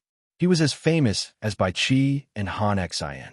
Other than Su De, Chang Yuchen, Li Wenzhong, Deng Yu, Mu Ying, and Tang, he were all first-class generals. Ouyang Shuo coveted Su De for no other reason than that Su De was one of the few generals in the history of China who was proficient in firearms. The guards at Ouyang Shuo established needed a general like Su De to lead them. However, with Su De by Zhu Yuanzhang's side, He could only slowly plan. With the help of such a luxurious lineup, the Ming dynasty that had just taken over Jianya would be very stable. Fortunately, Jianya was located in the East Sea province of the Zhou dynasty, so Ouyang Shua didn't need to worry about it. System announcement. The war between the Qing dynasty and the Ming dynasty has officially ended. Emperor Kangxi has entered the capital. The imperial court has automatically been replaced by the Qing dynasty. Sony, Suksaha, Qiubalong, Oh Boy, Yao Qixing, Chao Yin, Ming Zhu, Zhou Peigong, and other generals have automatically been added to the Qing dynasty. Sony, Suksaha, Qiubalong, and Oh Boy were the 4 regents in the early Kangxi dynasty. Other than Sony, the other 3 didn't have a good ending. Even Chao Yin, Ming Zhu, and Zhou Peigong didn't have a good ending. This group of civil and military officials who didn't have a good ending appeared in the capital with Emperor Kangxi and led the Qing dynasty. It was interesting to think about it and what kind of situation would develop. Then there were Kangxi's princes who knew if they would also appear in the capital. In history, the Kangxi dynasty's 9 Dragons Inheritance War was full of legends, exceptionally cruel and tragic. In the face of chaos in the wilderness, the Qing dynasty's lineup was weaker than the Ming dynasty's. As the Qing dynasty and the Jin dynasty appeared in the wilderness, the 9 great imperial cities of the Huaxia region were all taken. As the Ming and Qing dynasties appeared in the wilderness one after another, the 9 great king cities of Huaxia district were all occupied by emperors. It could even be said that with the destruction of the Dali kingdom not long ago, one of the 9 great king cities had been removed. At this point, the Huaxia region's territory had been completely closed. In the present China, there was the Grand Xia to the south, the Great Zhou to the north, and the fallen Phoenix City to the northwest. The Great Qin, the Great Tang, and the Great Han, the 3 strongest native dynasties, occupied the Central Plains. Within, there was the Great Sui, the Shu Han, the Song, the Great Ming, and the Great Qing. Outside, there was the Tubo, the Western Xia, the Western Turkic Khaganate, the Mongols, and the Jin. Such a complicated situation could only be found in the Huaxia region. Including the nearly 100 million adventurer players scattered across the various major powers, the situation was simply unimaginably complicated. It was several times more complicated than the Spring and Autumn Warring States period. As a result, some people said, those who conquer China will conquer the world. According to Ouyang Shua's plan, in the following period of time, Great Xia would continue to actively expand outwards. At the same time, they would also begin to reorganize the internal forces in the Huaxia region. They would combine them one by one and form a combined force. In the second half of the year, one of Great Xia's main targets was the Shu Han dynasty and the Jin kingdom. Shu Han was an enemy of Great Xia and was located within the borders of Great Xia. It was a huge hidden danger that had to be resolved as soon as possible. Furthermore, whether or not they could get rid of the Shu Han dynasty would affect the pace of Great Xia's expansion to the west. If they didn't eliminate Shu Han, how could they talk about conquering Tubo and Xixia? Fortunately, as early as last year, not long after the fall of Shu, this matter had already been in preparation. More than half a year had passed. Great Xia used the mountains as a barrier around Chengdu Prefecture. They spared no expense in financial and material resources to build a steel wall between the mountains and built more than 300 artillery fortresses of various sizes. The Shu Han dynasty had already been surrounded by this land. After summing up the experience of conquering the Dali kingdom, Ouyang Shuo realized that if they wanted to conquer the capital, especially the capital of the Huaxia region, they had to attack the heart of the people, then attack the city, then attack the city. According to the reports of the mountain and sea guards, the current Shu Han dynasty wasn't having an easy time. Previously, the problems that the Dali kingdom encountered were all solved by the Shu Han dynasty. In fact, they were even worse and lasted for a longer period of time. However, unlike Duan Zhengshun, who was weak, Liu Bei was very resilient and good at winning people's hearts. Although the Shu Han dynasty was in a difficult situation, it was still able to maintain itself. In Liu Bei's words, no matter how difficult it is, can it be more difficult than the period of the 3 kingdoms? Against such an opponent, if Great Xia wanted to conquer Chengdu, they still had to make some preparations. It would be best if they could come up with some strange and ingenious plans or disintegrate Shu Han from the inside. Otherwise, the price would be too high. Ouyang Shua already had a vague idea, but he still had to carefully consider it. After returning to the Xia Palace, Ouyang Shua finally had the time to receive the King of Battles title that Gaia had previously given him. King of Battles, unique title. When the dynasty goes on an expedition, it will increase the morale of the dynasty army by 15, increase the movement speed of the dynasty army by 10, and increase the defense of the dynasty army by 15. It was a very practical title that would be of great help to the Great Xia army. It was also in line with Ouyang Shua's concept of elite soldiers. Up until now, the difference between the elite troops of the major forces in terms of commanders, training, weapons, and organization was getting smaller and smaller. It was even negligible. Up until now, the Great Xia army was still superior to the armies of the other territories.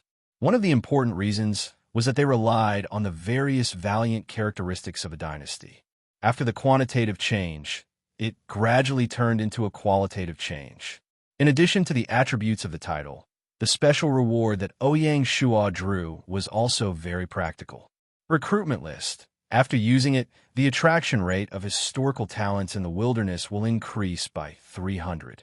The effect will last for 1 month. The specific effect depends on the characteristics of the territory. Even though Great Xia had recruited a large number of historical talents, there were still countless historical talents living in seclusion in the wilderness in the dynasties that had joined the wilderness for 5,000 years. Not to mention the distant Ming and Qing dynasties, which had just joined the wilderness. There were many historical talents that Great Xia urgently needed. For example, Tsing Guofan, Zhong Tong, and Zhang Jidong, who were equally famous as Li Hongzhang. There were also naval generals like Ding Ruchang and Deng Shichang. These people's understanding of firearms, especially new firearms, was something that even Su De couldn't compare to. Another example was Chao Shuaqin and the others. Once these representatives of the School of Novels settled in Shanghai City, they would definitely bring along the School of Novels from the 100 schools of thought, further enriching and prospering the culture of Great Xia. There were also great talents like Su Wei and Yang Shen.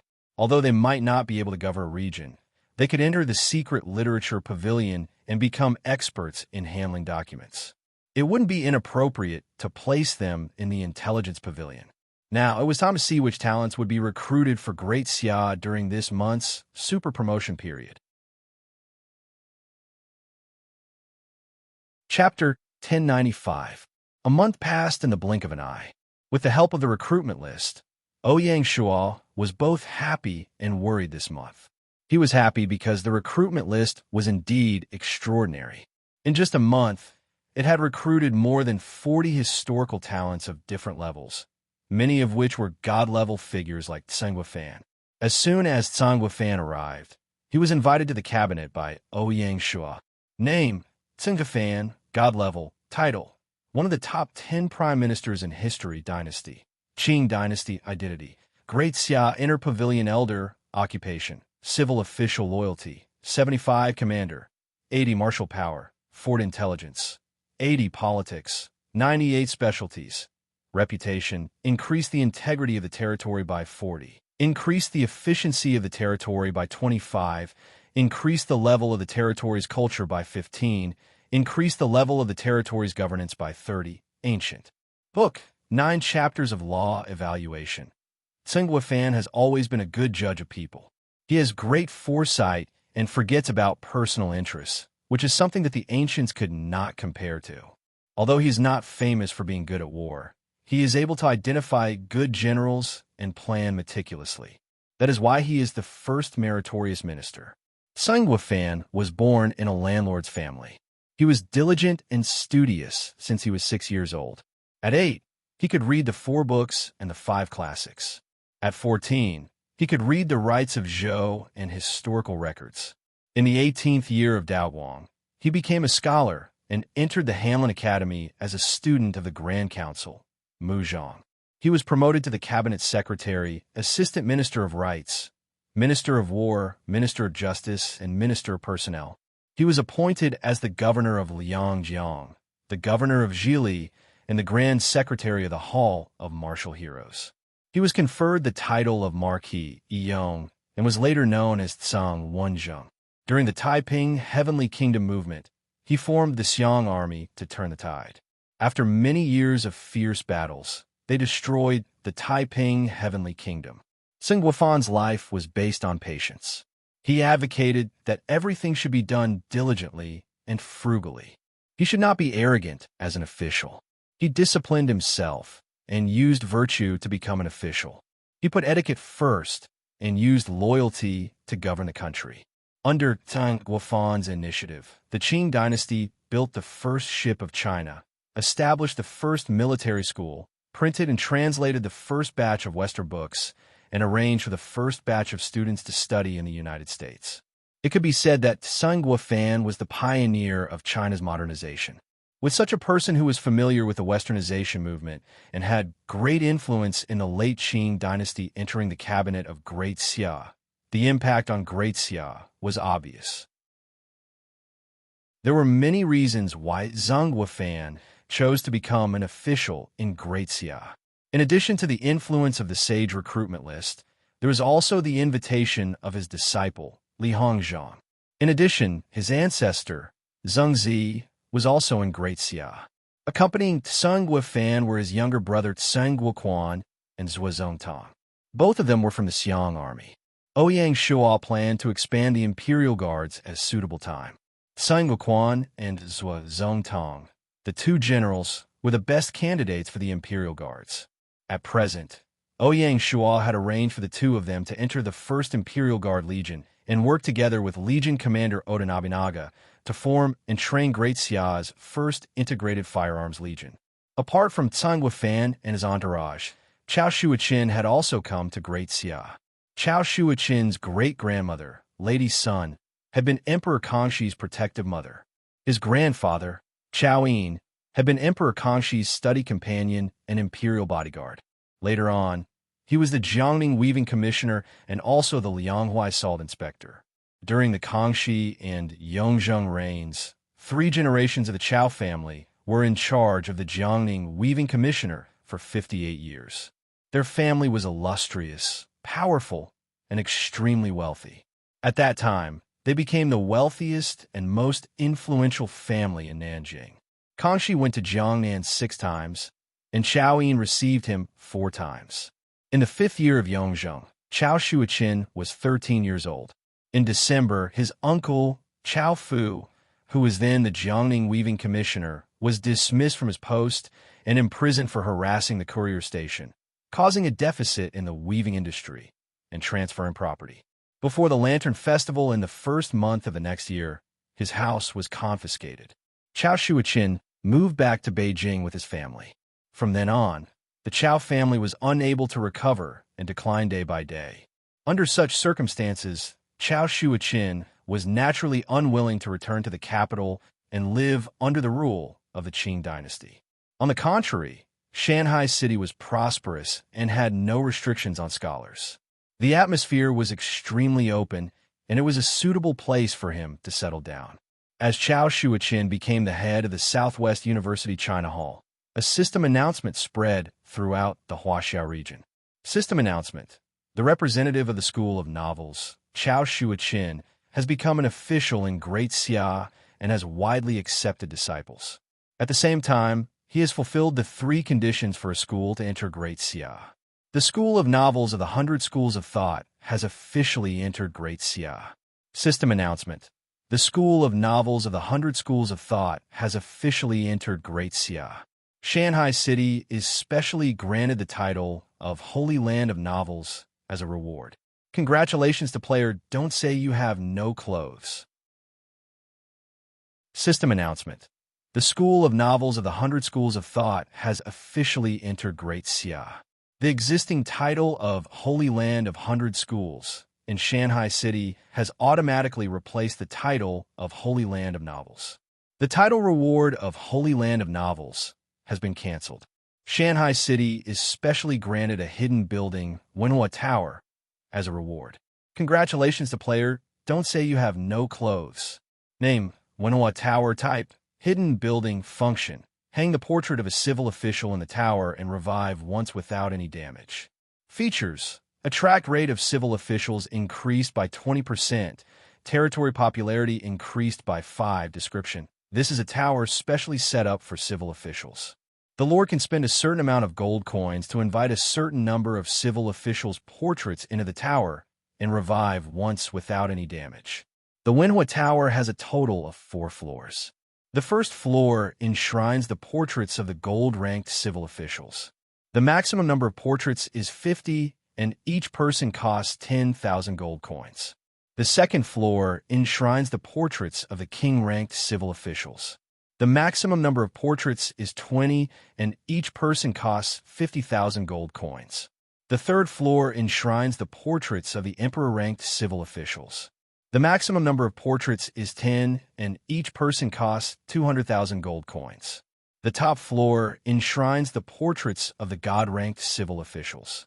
The maximum number of portraits is 3, and each person costs 1,000,000 gold coins. With the Wenhua Tower, the civil officials of Great Xia have an additional layer of protection. Due to the limited number of portraits, Ouyang Shua set up a rule.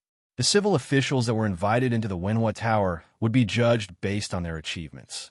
Every year, the most outstanding civil officials would have their portraits displayed in the Wenhua Tower. At the same time, Ouyang Shua specially reserved 10 places for old officials like Gu Xiuan and Zhao Dexian. The arrival of Tsang Guofan and Chao Shuichen was just a small part of the flow of talents. Among the 40 or so historical talents, half of them were from the Qing dynasty. This was also understandable. If it wasn't for the fact that they had no other choice, there were a few Han officials, especially those with ambitions, who were willing to serve under the Manchurian Qing. After appearing in the wilderness, Great Xia was naturally the best choice for them to make. Needless to say, there were also Li Hongzhong, Zhang Tingyu, Tian Wenjing, and the others who set an example. As for those from the Ming dynasty, most of them were the prime ministers of a region. For example, Shang Li, although they were from the Ming dynasty, there was no room for them to display their abilities in the wilderness. Naturally, they would join another faction. The arrival of this batch of civil officials greatly consolidated the foundation of the civil officials of Great Xia. They could almost be compared to the military group. Of course, there might be all sorts of problems that came along with it. Apart from that, there was also an unexpected surprise in Great Xia. Chapter 1096. In the past month, other than civil officials, a group of generals came to Great Xia. The biggest surprise was that it attracted an impressive family, the valiant bravery Yang family generals. Due to Mu Guiying's existence, Gaia's Yang family generals were set according to the historical novel. In the historical novel, the Yang family generals had been through many generations and was a huge and warlike family. Yang Yi wielded a 9-ringed golden saber that swept through the Yinmen and shook the northern countries. Every time before a battle, he would raise a red flag with the word command as a signal. In the army, he was known as the invincible golden saber magistrate Yang. Matriarch Shi Saiwa wielded a 9-ringed Zhezhou flower saber. Every time before a battle, she would raise a white flag with the word command. She was also known as the golden saber magistrate Shi Taijun. Below her were the 7 brothers and 8 tigers. Other than the 6th brother Yang Yin Zhao, the rest died in the battle at the Golden Beach. The first brother Yang Tai, courtesy named Yinping, wielded a golden spear. His wife was Hua Jiu, and his second wife was Zhou Yunjing. The twin dragons of the Golden Beach would die on behalf of King Song. He once killed King Liang of Tianqing with an arrow. The second brother Yang Yong, courtesy named Yinding, wielded a golden spear. His wife was Gung Jinhua, and his second wife was Zhou Lanxiu. In the Battle of the Golden Beach, when they were breaking out of the encirclement, in order to protect their brothers, they used all their strength to lift 1,000 jacks. Before they could even fight back, they were hacked to death by the Liao soldiers. The third brother Yang's son, courtesy named Yingguang, wielded a golden spear. His wife was Dong Yue. During the battle at the Golden Beach, he was trampled to death by a horse. The fourth brother Yang Gui, courtesy name Yin Wei, wielded a golden spear. His wife was Meng Jinbang. During the battle at the Golden Beach, he was captured and married Princess Tai Jing. 15 years later, he passed the border to visit his mother. He helped Song polio and was reunited with his family. He was the only one among the 7 brothers and 8 tigers to live a long life. Wulong Yang Chun, courtesy name Yinda, was good at using a one-horned golden spear, married his wife Ma Saiying. After he was injured in the Battle of the Golden Beach, he converted to Buddhism and became a monk on Mount Wutai. Later he left the mountain to break the Heavenly Gate formation. The sixth brother Yang Jing, courtesy name Yin Zhao, wielded a golden spear. His wife was Chai Meirong. Of the 8 brothers and 8 tigers, he was the only one to return to the country during the battle at the Golden Beach. He later died of illness. The 7th son, Yang Shi, courtesy name Yin Si, was good at wielding a tiger-headed black gold spear and married Huyin Qijing. The 8th Lang Yang Shun, courtesy name Yin Shun, was your grandfather's adopted son.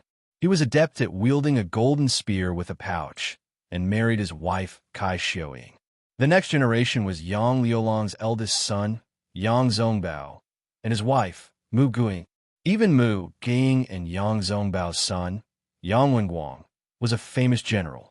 Ouyang Shua issued a decree to build a heavenly wave mansion in Shanghai City. Yang Yi, old matriarch Shisaiwa, and all the womenfolk lived in the heavenly wave mansion. The 7 Lang and 8 tigers, together with Yang Zongbao and the others, were placed in the army to take up posts. One by one, they were appointed as division commanders. The arrival of Yang Jiajiang made Shanghai City even livelier. There was an endless stream of players who came to watch the movie. Shanghai Entertainment Holdings Group was already preparing to shoot a movie for Yang Jiajiang. In addition to the Yang family's generals, a group of water margin heroes had also come to Moon Mountain Sea City. The first was the Jade Qilin, Lu Junyi. He had bright eyes, eyebrows, and a body of 9 feet. He was majestic and looked like a god. He used a rod and had a dragon to protect him. He was the most valiant general in water margin. Lu Junyi's servant, the prodigal son, Yin Qing, also came with him. Then there was Hua Rong, who wielded a silver spear. He had a pair of handsome eyes, white teeth, red lips, long eyebrows, a slender waist, and silver armor. He was adept at riding horses and drawing hard bows. He was known as Little Li Guang. The 3 of them were arranged to take up posts in the army, either as division commanders or as vanguard officers. In addition, the 3 brothers, Ruan Xiaoer, Ruan Xiaowu, and Ruan Xiaoqi, were arranged to take up posts in the Navy fleet. Dai Zong, the Grand Protector, was arranged to take up a post in the Shanghai Guards. Each of the water margin heroes had their own special skills, but they did not have to be placed in the army. According to the Shanghai Guards, in addition to the above people, there were also many Liangshan heroes living in the Great Xia dynasty, including Monk Hua and Wu Song. They just did not choose to become officials. Ouyang Shua did not force them and allowed them to live freely. However, since they were unwilling to serve the Great Xia dynasty, they should not expect Ouyang Shua to lead them to Hope Planet in the future. There was no such thing as a free meal in the world. The people listed above were just representatives of the people who came to join the Great Xia dynasty. Not only this month, but with the rise of the Great Xia dynasty and the Huaxiao Orthodoxy, there would only be more and more historical talents who chose to become officials in the Great Xia dynasty. At this point, it was no longer the Great Xia dynasty that needed talents, but the talents came uninvited. At this point, the talent bottleneck that had been troubling the Great Xia dynasty was basically solved. Even if the Great Xia dynasty continued to expand in the future with the huge talent pool of Huaxia, it would be inexhaustible. With the arrival of this group of talents, the system of the Great Xia dynasty became more and more complicated.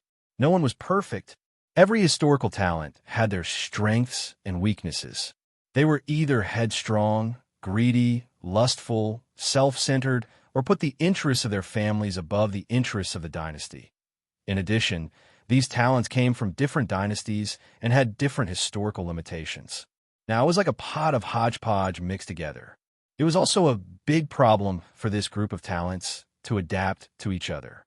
No matter how Ouyang Shua took precautions and meticulously designed the system of the Great Xia dynasty, it was inevitable that a new class would be born and a hierarchy would appear.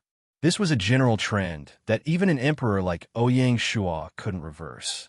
If Ouyang Shua used brute force or military force to forcibly suppress and dismantle these classes, it would ultimately end in a lose-lose situation and Great Xia would be dragged into the abyss. On the contrary, Ouyang Shua could only go with the flow and use this torrent to push the huge ship that was Great Xia forward.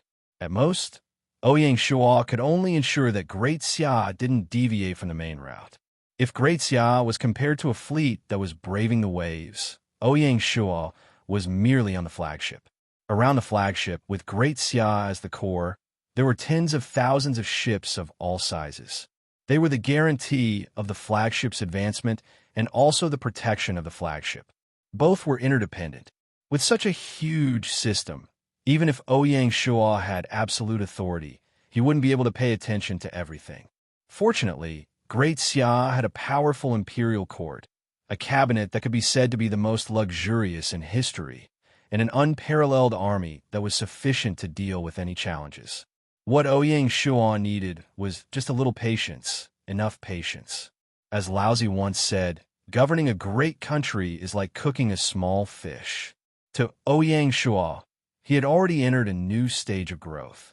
He needed to be more broad-minded, far-sighted, more courageous, and calmer to continue moving forward.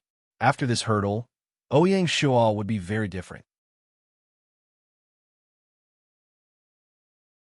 Chapter 1097. Xia Palace, Imperial Study. Cabinet Chief Jiang Shang came under orders and bowed. "Greetings, Your Majesty." Ouyang Shua smiled and said, "Have a seat, Pavilion Elder." Perhaps it was due to his cultivation, Jiang Shang's face was rosy despite being over 80 years old. He looked very healthy. "I called you here because I have something to ask of you, Pavilion Elder. Please instruct me, Your Majesty." Jiang Shang was puzzled. Logically, the king could just issue a decree and there was no need for such a request. From this, it could be seen that this matter was not simple. Ouyang Shua said, "In a week's time, I plan to meet with the Grand Masters of the 100 Schools at Southwest University China Hall of Contention to discuss important matters. Pavilion Elder, please make the arrangements. It would be best if you can invite me and other masters to work together." Until now, the Taoists had yet to enter Great Xia, hence the mention. Jiang Shang's heart trembled when he heard that. Now, other than when he was out fighting and guarding the capital, the words he spoke and the instructions he gave were getting fewer and fewer. He often stayed in the depths of the palace, quietly observing and comprehending the rules of the dynasty. He spoke less and thought more, making plans for the future of the dynasty. He rarely made any big moves. This was the way of governing a country. Now that he suddenly requested to meet with the Grand Masters of the 100 Schools of Thought, it was obvious that something big was about to happen. The 100 Schools of Thought represented the essence of the Chinese civilization. Although they seemed to be outside of the court, they were constantly influencing the dynasty and had a deep relationship with it. As a result, it led to bloody conflicts between the dynasty and the schools. For example, the famous Qin Shi Huang burning books and burying Confucianism. Emperor Wu of Han revered Confucianism, and Zhu Shi's Confucianism as the standard. Now that the king was meeting with the Grand Masters of the 100 Schools of Thought, what would it be like? Jiang Shang did not dare to think about it, and only nodded. "Please rest assured, Your Majesty. I will definitely get this done."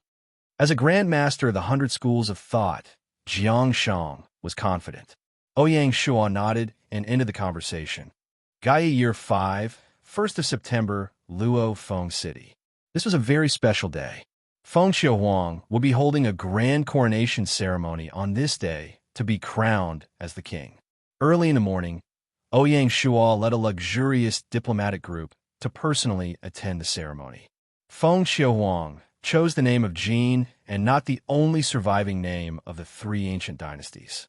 Firstly, the East River province where fallen Phoenix City was located was part of the Jin nation during the spring and autumn period. Secondly, fallen Phoenix City shared a border with the Great Qin Empire, and the two sides had signed an alliance, which corresponded to the historical relationship between Qin and Jin. The entire ceremony, be it the scale or the scene, was comparable to the one held in Great Xia.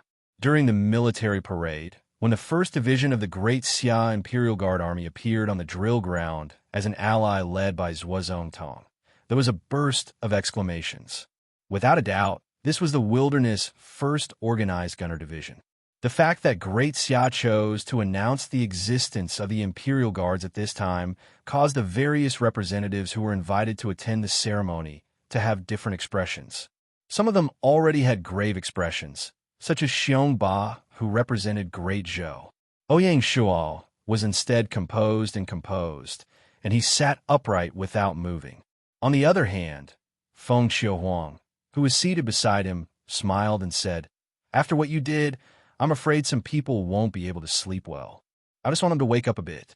Ouyang Shual laughed. Great Xia's proclamation of military power was a hidden warning to Di Chun. He wanted Di Chun to wake up and realize that just because he had established the Great Zhou dynasty, he couldn't really contend with Great Xia. The difference between the two wasn't just in terms of territory and population.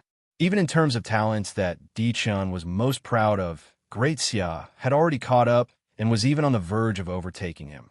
Not to mention historical talents. Great Zhou was completely defeated in this aspect and couldn't be compared to Great Xia at all. It was reported that in order to replenish the number of generals in the army, Di Chun even accepted the infamous Yuan dynasty's General Zhang Hongfan, who appeared in the wilderness. As for the talents in the real world, Great Xia wasn't inferior to Great Zhou at all. As Great Xia rose step by step, with the help of a few large-scale migrations, a large number of civilian talents gathered in Great Xia. In the recent half a year, even high-end talents began to flow into Great Xia. This trend was becoming more and more obvious, and it had already formed an aggregation effect. Anyone with a discerning eye could see that not only in the Huaxia region, but also in the entire world, Great Xia's position was unshakable. Since that was the case, there was no need for them to cling tightly to Great Zhou. Although the four families represented by the Di family had won over a large number of elite talents, they couldn't really represent the entire federation. There were pros and cons to the theory of aristocratic families. In reality, the reason why the Di family and the other members of the Silver Hand could prosper was because of their heritage, but there was another point that was easily overlooked, and that was the survival of aristocratic families had to rely on the soil of the Federation. Without the Federation, aristocratic families would also become rootless trees. Just like in history, there was a saying, aristocratic families made of iron, dynasties made of flowing water. Although dynasties existed like flowing water, they definitely couldn't be without them. Without dynasties, there would actually be no aristocratic families. This could explain why these aristocratic families would experience all sorts of unacclimatization after entering the game world. They were counterattacked by Ouyang Shual, a commoner kid, and were suppressed all the way until they couldn't lift their heads. In the Federation, aristocratic families relied on the Federation to exist, and there was no need for them to form their own system. But in the game world, they were separated into relatively independent game zones by Gaia, and they were isolated from each other by the wilderness. They had to slowly establish a foothold in the wilderness and start from scratch. When the territory was small, the aristocratic families could support it alone.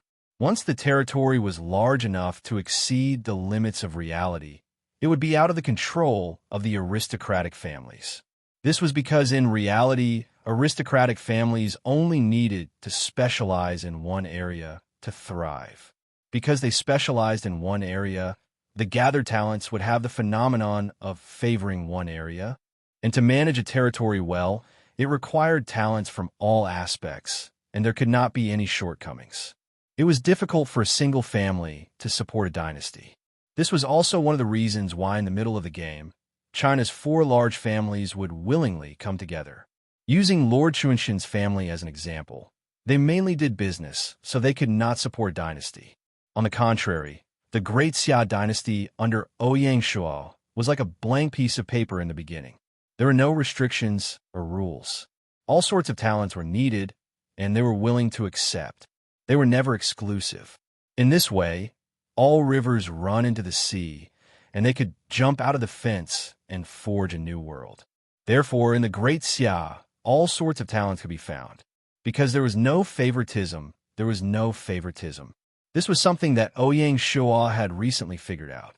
As the game entered the later stages, Ouyang Shuo was already focused on how to get rid of the Silver Hand, his biggest opponent. And to get rid of an opponent, one had to first understand and study them. Once one studied them thoroughly, one would no longer have an opponent. Chapter 1098. Ouyang Shuo had his reasons for warning Di Chun during Feng Qiuhuang's coronation ceremony. A month ago, Emperor Kangxi announced that he would form an iron-blooded alliance with the Jin Kingdom in the north. This cast a shadow over Great Xia's plan to attack the Jin Kingdom. Following that, Great Zhou also announced that they would form a strategic alliance with Great Qing. All of a sudden, the northern land was covered in dark clouds. The atmosphere was tense. Di Chun was obviously trying to intimidate Great Xia by allying with the Qing dynasty to stop Great Xia's military operations in the north. Once Great Xia took down the Jin Kingdom, it wouldn't just be a nail in the north, but a super fortress. This way, Great Xia would form a pincer attack on Great Zhou, which Di Chun didn't want to see. Ouyang Shuo was also very determined. He instructed Yu Fei to prepare for war. Once the preparations were complete, they would immediately start a war with the Jin Kingdom. Ouyang Shuo didn't believe that Great Zhou would dare to play any tricks. If Great Zhou really got involved, Ouyang Shuo wouldn't mind starting a war with Great Zhou. Now, it all depended on whether Di Chun had the guts to take the initiative to start a war. After the coronation ceremony, Ouyang Shuo wasn't in a hurry to return. Using this opportunity, he communicated with Feng Qiuhuang and exchanged information about the Mongolian Empire in the north. Even though Genghis Khan didn't do anything after entering Mongolia, Ouyang Shuo was still worried. Before Genghis Khan took over, the Mongolian tribes had already started to infiltrate the central plains and collected first-hand information. This grassland force definitely wouldn't be willing to stay in the grassland forever. There would eventually be a war between Great Xia and Mongolia. The state of Jin shared a border with the Mongols. How could they stay out of it? They would definitely be the first to bear the brunt of it. Be careful of Di Chun. Ouyang Shuo instructed Feng Qiuhuang. I understand. Feng Qiuhuang was also from a big clan, so he naturally knew what was going on. With the establishment of the Great Jin dynasty, Great Zhou's strategic space was further compressed. There was no space for Great Zhou to expand in any direction. As for overseas, Great Zhou was also restricted. The closest ASEAN was Great Xia's territory, so Great Zhou couldn't interfere at all. Any further would be America, and it could only be South America. North America was Dawson Dynasty's territory, so Di Chun wouldn't dare and couldn't touch it. South America was no pushover either. With the end of the first war month, a new empire was forming on the South American continent, the Indian Empire. The empire led by the indigenous people was sweeping across the entire South American continent at an astonishing speed. Not to mention Great Zhou. Even if Great Xia wanted to get involved, they would have to think twice. What made Di Chun even more uncomfortable was that after Great Xia took over Yingzhou County, the Great Xia Pacific Fleet moved their headquarters to Yingzhou, and they immediately had half of the say in the Pacific Ocean. Not long ago, the Pacific Fleet had fought against the Dawson Dynasty's Freedom Fleet, and they were equally matched. Both sides had divided the Hawaiian Islands, which was equivalent to a draw. With the establishment of the Pacific Fleet's headquarters in Yingzhou County, they would not be at a disadvantage in the confrontation with the Freedom Fleet. Ouyang Shuo had already instructed the Naval Command to prioritize the Z-1 type battleships in the Pacific Fleet. In this way, Great Zhou's strategic space was pathetically small. Right now, the Great Zhou dynasty was still in the period of breaking in internally, so they did not feel anything. Once they finished their internal reorganization and wanted to expand outwards, they would suddenly realize that there were no pushovers around them. Under such circumstances, they could not rule out the possibility of Dichun taking a risk and colluding with Mongolia to launch a pincer attack on the Great Jin dynasty. It wasn't that Dichun was being extreme, but this was the law of survival in the wilderness. If a territory wanted to survive in the wilderness, it had to expand, expand, and expand. If one didn't expand, one's opponent would expand. When one's opponent was strong to a certain extent, it would be the day of destruction. Therefore, compared to Mongolia, Great Zhou was the true enemy of Great Jin, and they had the greatest motive to attack Great Jin. Even a corner dog will jump over a wall, Ouyang Shuo said with a smile. Feng Xiuhuang had obviously thought of this as well, and he appeared very confident. He replied with a smile, "Don't worry. Although Great Jin only has one province, it is not a pushover."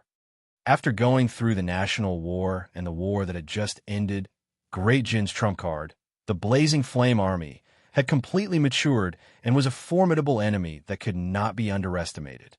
Apart from the Blazing Flame Army, Feng Xiuhuang was already preparing to expand the Imperial Guard Corps as the foundation. With the two armies overseeing, Great Jin could truly sit back and relax. After hearing Feng Xiuhuang's plan, Ouyang Shuo was very supportive and said, "After some time, when Great Xia has a new batch of captives, I will send them over to you." That couldn't be better. Feng Xiuhuang's eyes lit up. If the Great Zhou dynasty had the option of going overseas, then as a purely inland dynasty, the strategic space of the Great Jin dynasty was incalculably small. Look at the existences around Great Jin. To the north was Mongolia, which even Great Xia didn't dare to provoke. To the east was the covetous Great Zhou. To the south was the untouchable Great Han. To the west was their ally, Great Qin. There wasn't a pushover. In Feng Xiuhuang's words, "It's good enough that they don't bully me. How would I dare to provoke them?" If it wasn't for Great Xia's backing, the fate of Great Jin would be truly worrying. Great Jin was unable to fight against external forces and naturally didn't have any new soldiers. If they were to rely on recruiting new soldiers, the efficiency would be too low and it wouldn't meet the recruitment requirements of the Imperial Guard Corps. On the other hand, Great Xia was never lacking in wars and had plenty of prisoners of war. The number of prisoners of war that Ouyang Shuo had previously disbanded was no less than hundreds of thousands. Ouyang Shuo was helping Feng Xiuhuang to achieve a win-win situation. No matter what, having an iron-blooded ally like Great Jin in the northwest was greatly beneficial to Great Xia's strategic layout in the Huaxia region. "Do you think Dichun will take the initiative to attack Mongolia?" Feng Xiuhuang asked. Indeed, for the Great Zhou dynasty, Mongolia was a good breakthrough. Once they opened up a path in Mongolia, it would be a great opportunity for the Great Zhou dynasty. Even if Dichun couldn't see this, his strategist would definitely be able to see it. Not to mention others, but the peerless beauty of the leader of the three female Zhuge clans would definitely be able to see through it. Ouyang Shuo thought for a moment and shook his head firmly. "He won't." "Why?" Feng Xiuhuang was puzzled. Ouyang Shuo smiled. "Because he's afraid of me." Given Dichun's character, if he chose to attack Mongolia, he would definitely be worried that Great Xia would stab him in the back. After all, Great Zhou's military strength was limited. Once they set off, the dynasty would definitely be empty. "Will you?" Feng Xiuhuang asked. "Perhaps." Ouyang Shuo wasn't sure if he could resist the temptation.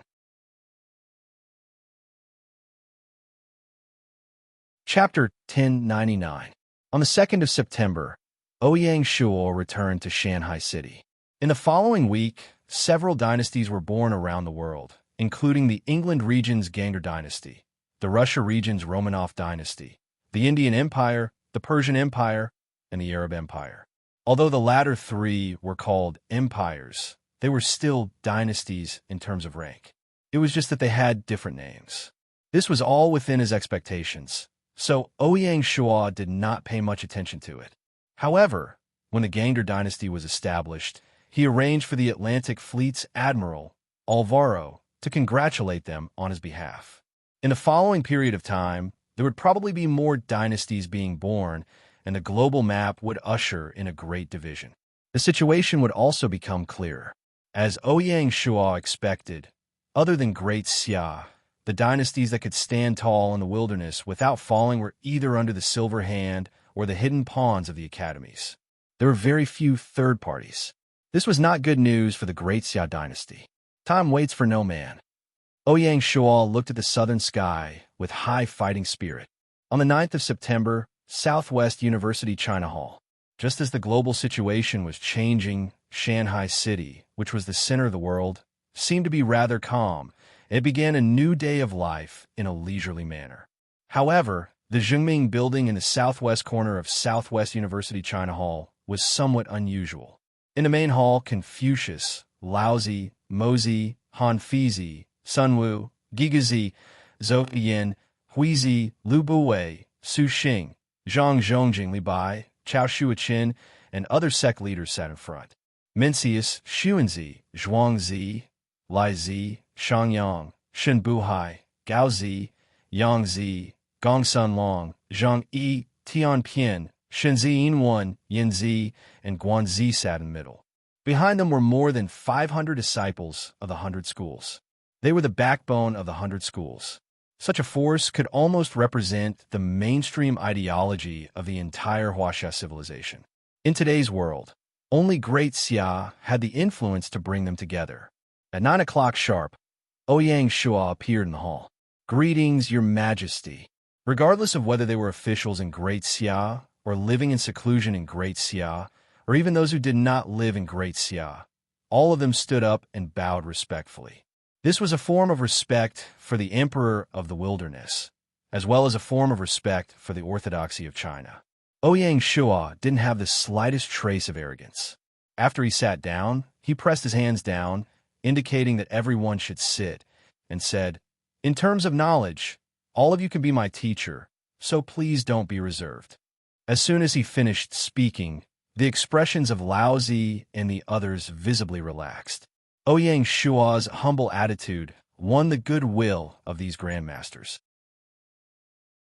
Laozi and the others were invited this time because of Jiang Shang, Confucius, and the others. They didn't really fear Great Xia.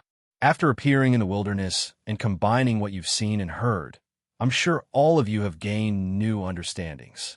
At this point, Ouyang Shua glanced at Confucius, who was sitting at the head of the hall. His gaze was filled with deep meaning. It had been several years since Confucius restudied the Confucian scriptures. Presumably, he had gained something. Ouyang Shua continued, "The various sects, through mutual exchanges and debates, have improved and perfected the theories of the various sections. This is the fortune of China." At this point, the 100 Clans child was still confused. What is Emperor Xia's intention in inviting us here? Please make it clear. The one who spoke was Lu Buwei. Because he wasn't valued by Great Xia, Lu Buwei was somewhat unhappy. He was invited here not because he wanted to curry favor with Great Xia, but because he wanted to watch the show. Seeing this, Ouyang Shua smiled and finally said his purpose. "I was thinking that the 100 clans of thought each have their own strengths and specializations. If one school or sect could represent the orthodoxy of Huaxia, I'm afraid that no one would be convinced and no one would be able to convince anyone. As for Great Xia, they don't really want to be the only school and exclude other schools." Hearing this, many people's hearts trembled. Most of them lived in the spring and autumn and warring states period, so they didn't really experience Emperor Qin's burning of books and burying of Confucianism. They also didn't experience the exclusive respect for Confucianism that lasted for thousands of years. However, ever since the 100 Clans of Thought appeared in the wilderness, information about this kept coming to them. This caused the phenomenon of Confucianism being excluded by other sections. Now, Ouyang Shua the most powerful emperor in the wilderness, suddenly brought up this matter. What was his intention? Could it be that a new era of bloodshed was coming? This was not impossible. Throughout history, no dynasty could really tolerate the existence of the 100 clans at the same time, thus causing chaos in the ideological field of the dynasty. This was a disaster for the rule of the dynasty. On the contrary, Lu Buwei, who was sitting in the hall, looked rather excited. He even faintly looked forward to it. Ouyang Shua said, "The times are changing, so the ideology naturally needs to be reformed. I respect the coexistence of the 100 clans of thought in Great Xia, but it doesn't mean that Great Xia doesn't need a unified ideological system." Confucius, Mozi, and the others listened and nodded. Ouyang Shua was not aggressive. He only objectively explained the reality of Great Xia's needs. Great Xia provided an open and tolerant academic environment for the 100 clans of thought. The 100 clans of thought should also share the burden of Great Xia. The world was a cycle of cause and effect. What I mean is, I hope that the 100 clans of thought will cooperate. While maintaining the independence of each school, we will gather the essence of each school's ideology and mix them together to form a set of ideological system that is suitable for the rules of the wilderness and encompasses all aspects of the dynasty's governance. Everyone subconsciously took a deep breath. They were shocked by Emperor Xia's ambition. Ouyang Shua's vision was not a fantasy. Although the Han dynasty revered Confucianism, in reality, the Confucian classics that was promoted by the government had secretly mixed the essence of the 100 clans of thought on top of the Confucian ideology. There was a precedent for this, so why couldn't it be done? Confucius was the first to stand up. He cupped his hands and said, "Once your Majesty's vision is achieved, it will surely benefit the people of the world. I am not talented, but I am willing to lead the Confucian school to participate and contribute." Ouyang Shua saw this and stood up. He solemnly bowed back. "Master, you are righteous." The 100 clans of thought represented the essence of Hua Xia civilization. Ouyang Shua wanted to establish a foothold in Hua Xia's origin, revive Hua Xia civilization, and spread it to the whole world. He must first complete the internal integration. To let the 100 clans of thought merge into one was not realistic, nor was it necessary. A civilization without competition and differences would not be able to survive in the long river of history. Ouyang Shua's approach was obviously very clever. He only wanted to integrate the essence of the 100 clans of thought. It was something metaphysical, not something physical. This was also a great opportunity for the 100 clans of thought. While Great Xia allowed the 100 clans of thought to coexist, it did not integrate the 100 clans of Great Xia into the dynasty's orthodoxy. It was like having a mountain of treasures but not using it. It was not beautiful. Regardless of the clans or sects, their ultimate goal was to serve the dynasty. If they were not integrated into the orthodoxy, they would be useless. Ouyang Shua's vision was obviously to make up for this regret.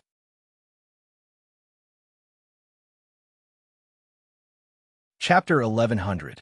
Ouyang Shua's ambition could not be said to be small, but it would be difficult to carry it out.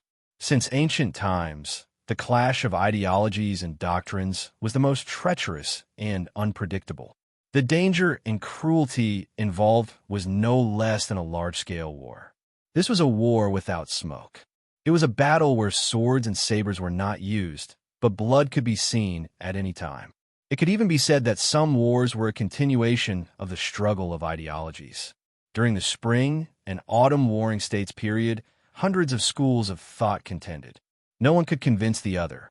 One of the reasons was that the schools of thought were too different. They even opposed each other and could not coexist. How to choose was a huge problem. Thankfully, Ouyang Shua did not lack supporters. Other than Confucius, Mahist, Han Fizi, Sun Wu, Su Xing, and other heavyweight leaders of Great Xia all expressed their support. Confucianism, Moism, legalism, and military were the core of the 100 schools of thought. With the support of these 4 schools, Ouyang Shua's idea could be implemented. Seeing this, Taoism, school of yin-yang, school of vertical and horizontal, and school of miscellany could only agree. We have no choice but to agree. Once Confucianism, Moism, legalism, and military were allowed to lead the construction of Great Xia's ideologies, the other schools could only remain in the wilderness. They would no longer have any practical use. It could be said to be tragic. At such a time, even Laozi, who emphasized on governing by doing nothing, could not remain indifferent. The wilderness was no longer the wilderness of the first year of Gaia. The overall situation was becoming more and more stable. The various territories began to focus on internal affairs. In such an environment, Taoism's governing by doing nothing was very promising. Of course, there were stubborn people who did not want to participate. Ouyang Shua did not force them. If they did not even have this bit of insight, they would rather guard their own territory and not make any progress. Even if they participated, the disadvantages would be greater than the advantages. With the matter settled, Ouyang Shua announced the end of the meeting.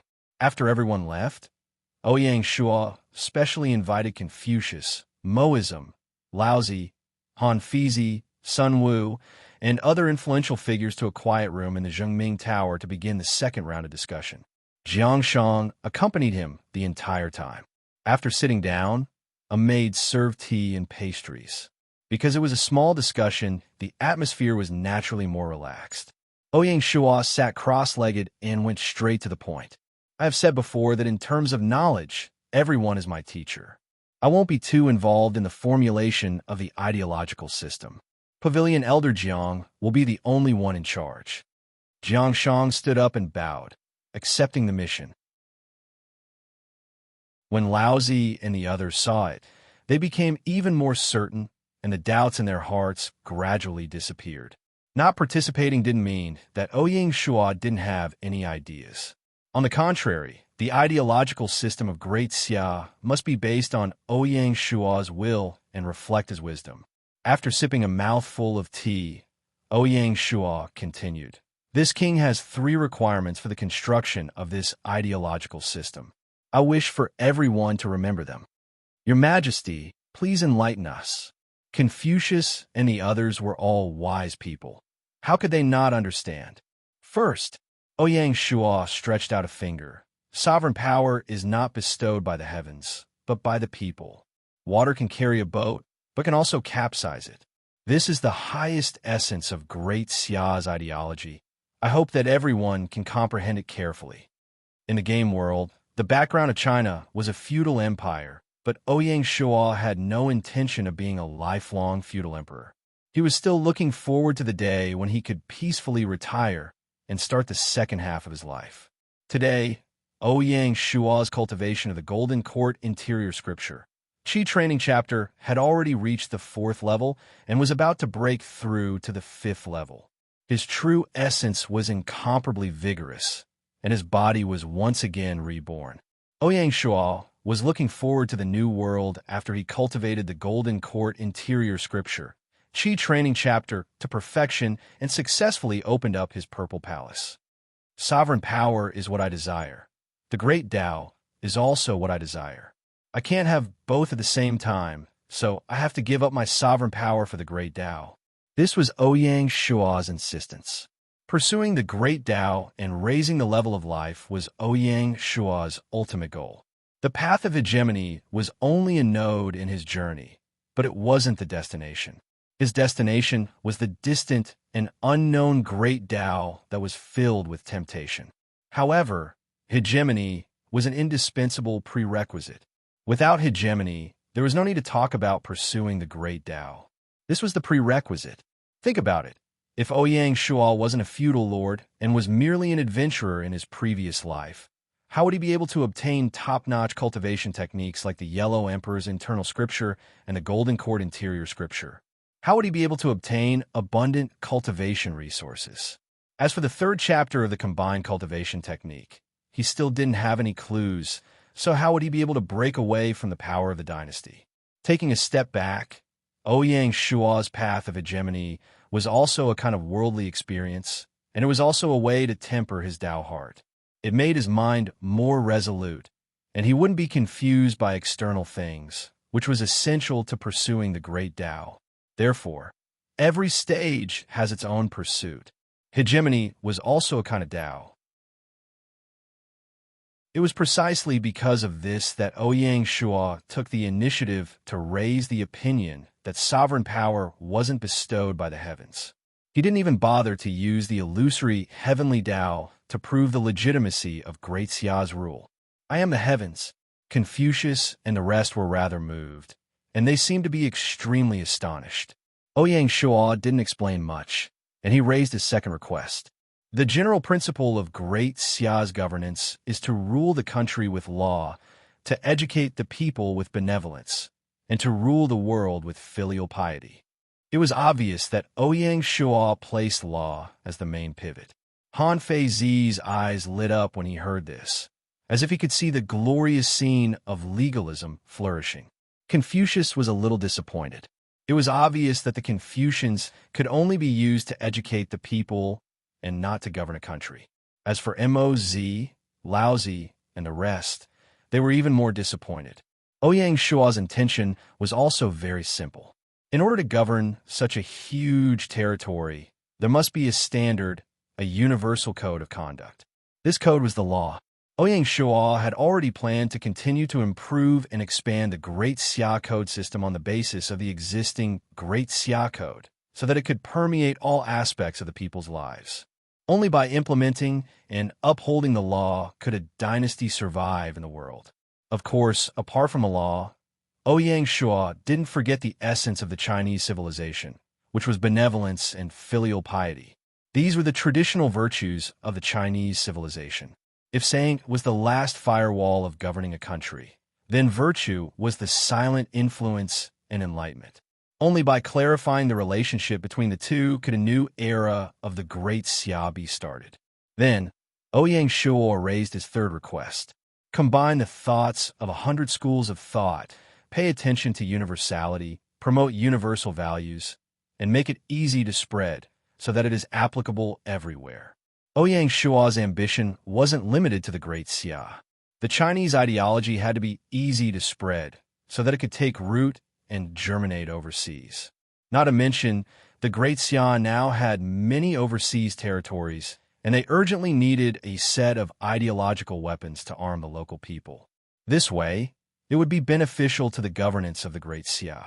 The three requests that Ouyang Shua raised today will be the famous 3 principles of Great Xia's governance.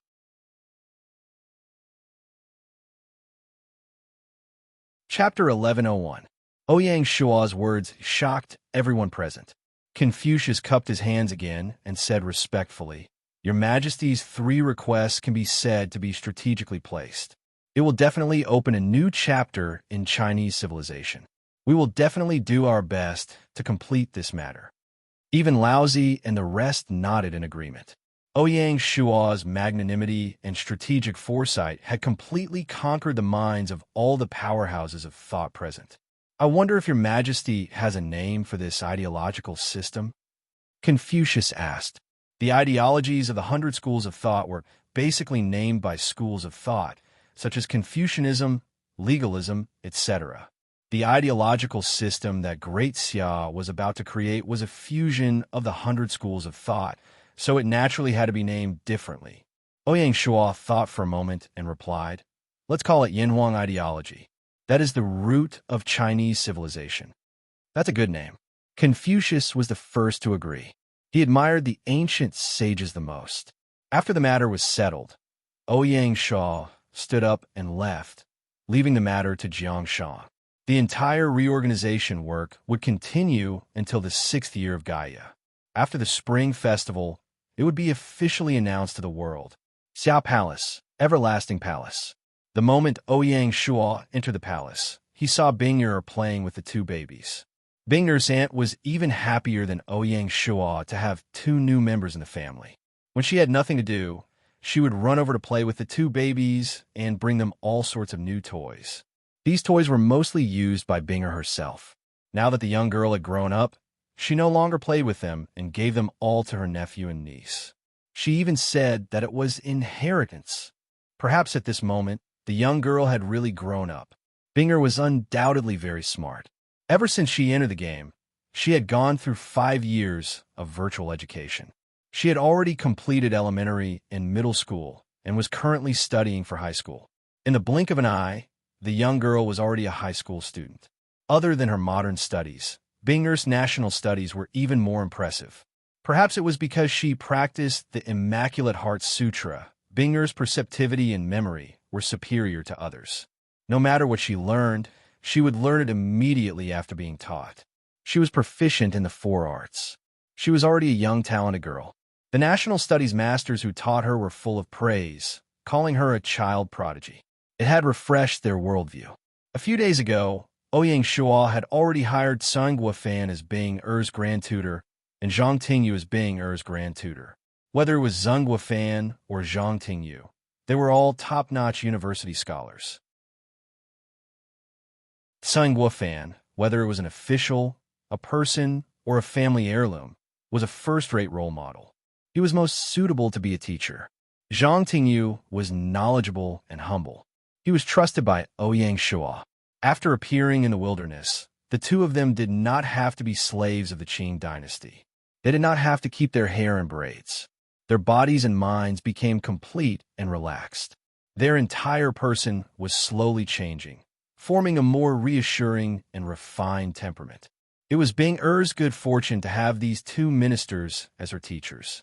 Besides the two ministers, Ouyang Shua had also hired Wang Feng as the Grand Guardian, and there were also the junior master, junior tutor, the junior protector. All of them were people that Ouyang Shua acknowledged and appreciated. Ever since Wang Feng lost his arm in the Battle of Red Cliffs, with Qing Er's encouragement, he had been practicing martial arts day and night for the past 2 years, comprehending the essence of the 8 extremities. He had even installed a steel prosthetic arm with the help of the divine physician Hua Ta. The once brave and fierce divine martial guard general had been reborn from the ashes. Not long ago, with Ouyang Shua's tacit approval, Wang Feng married Qing Er and became the eldest princess's son-in-law. He was conferred the title of first-class earl and became a relative of the emperor. After the marriage, Wang Feng asked for permission to return to the army. However, Ouyang Shua thought of a more suitable position, which was to be Bing Er's Grand Guardian. The position of a Grand Guardian was respected. He did not need to fight in the battlefield, and he could also protect Bing Er's safety. Wang Feng was the emperor's son-in-law, a first-class earl. His sudden rise to such a high position made it difficult for others to gossip. Moreover, Wang Feng was loyal and reliable. He was also an old minister of the dynasty, so he was naturally trustworthy. The Grand Tutor, Junior Tutor, and Grand Guardian were all teachers that only the crown prince of the dynasty could enjoy. However, the king had assigned them to the eldest princess of Shuiyu. It seemed that the king wanted to train the eldest princess of Shuiyu to be the crown prince. The Song clan was the most worried. Song Tianxiong immediately ordered his son, Song Wan, who was the governor of Jiaozhou, to write a letter to the imperial court saying that the eldest princess of Shuiyu was a woman. This arrangement was against the rules of etiquette and asked the king to reconsider. The ministers of the imperial court also had the same opinion and wrote letters one by one. According to witnesses, that day, the king's face turned black.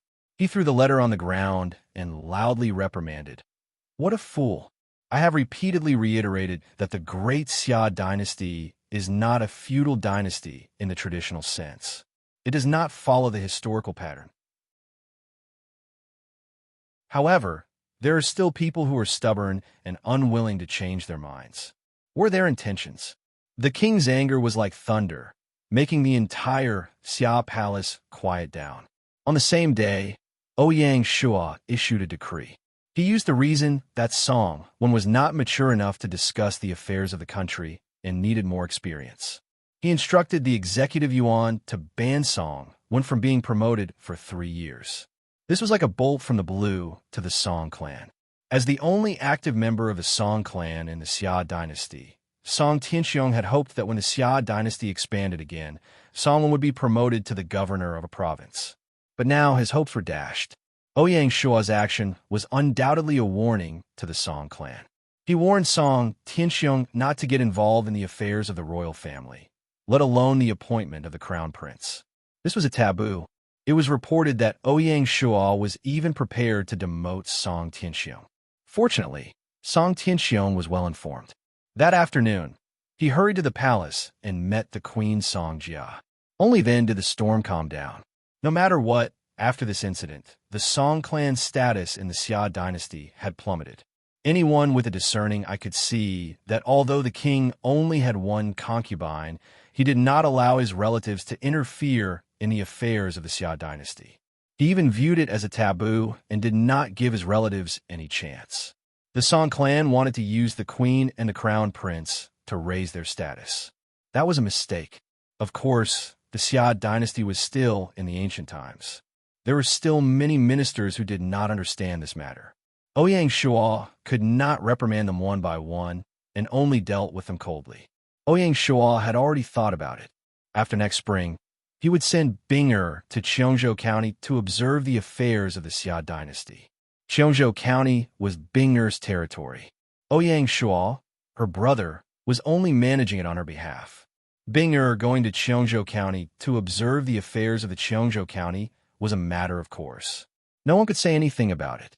Ouyang Shuo had already ordered the construction of a princess royal residence in Cliff Mountain City for Bing'er to stay in. In the future, whether Bing'er could truly succeed her brother and become the empress would depend on her luck. Regarding this matter, the siblings even had a conversation.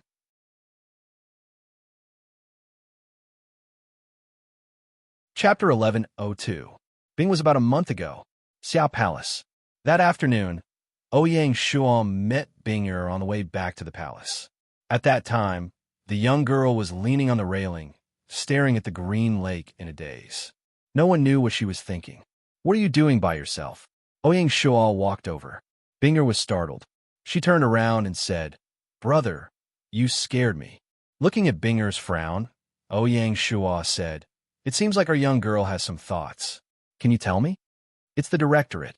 The siblings always talked about anything. Bing'er will not hide her thoughts from her brother." "Directorate?" Ouyang Shuo pondered. "But were those cousins gossiping behind my back?" Since ancient times, it was hard for the academy to be truly peaceful. The directorate was the Ouyang family's royal school. Many times, it was filled with complicated emotions. It could be a continuation of the adult world. Ouyang Shuo will not interfere. In the future, if the Ouyang family wants to stand on Planet Hope, they do not need people who are too pure. If they do not get involved in trouble and do not know how to play tricks, how can they grow? Even Bing'er could not stay out of trouble. It could even be said that because of Bing'er's noble identity, she would often become the center of the whirlpool. Those people said that Yuer is the crown prince. In the future, he will be like Big Brother, the king of the Xia. When Yuer grows up, Big Brother will no longer love Bing'er. Is that true? The young girl raised her head. Her eyes flashed. Ouyang Shuo sighed his heart. What will come will come. Since ancient times, there has been no familial love. Ouyang Shuo also did not know how Yuer will look like when he grows up. His children are destined to grow up in a vat of dye. They will not know what childhood is like. When that time comes, where will Bing'er be? Ouyang Shuo never forgot his original intention. If Bing'er does not have a comfortable life, then everything will be meaningless. Thinking of this, Ouyang Shuo suddenly asked, "Then do you want to be the king of the Xia?" "Me?" Bing'er was surprised. The young girl had already grown up. She gradually understood the meaning of being a king. Following beside her brother, she witnessed the transformation of the territory and her brother's power increasing day by day. But what exactly is a king? She still does not know. "You can try," Ouyang Shuo said. He had long discovered that this exceptionally intelligent younger sister of his had an innate quality that was similar to his. She was able to understand people's hearts and see through the affairs of the world.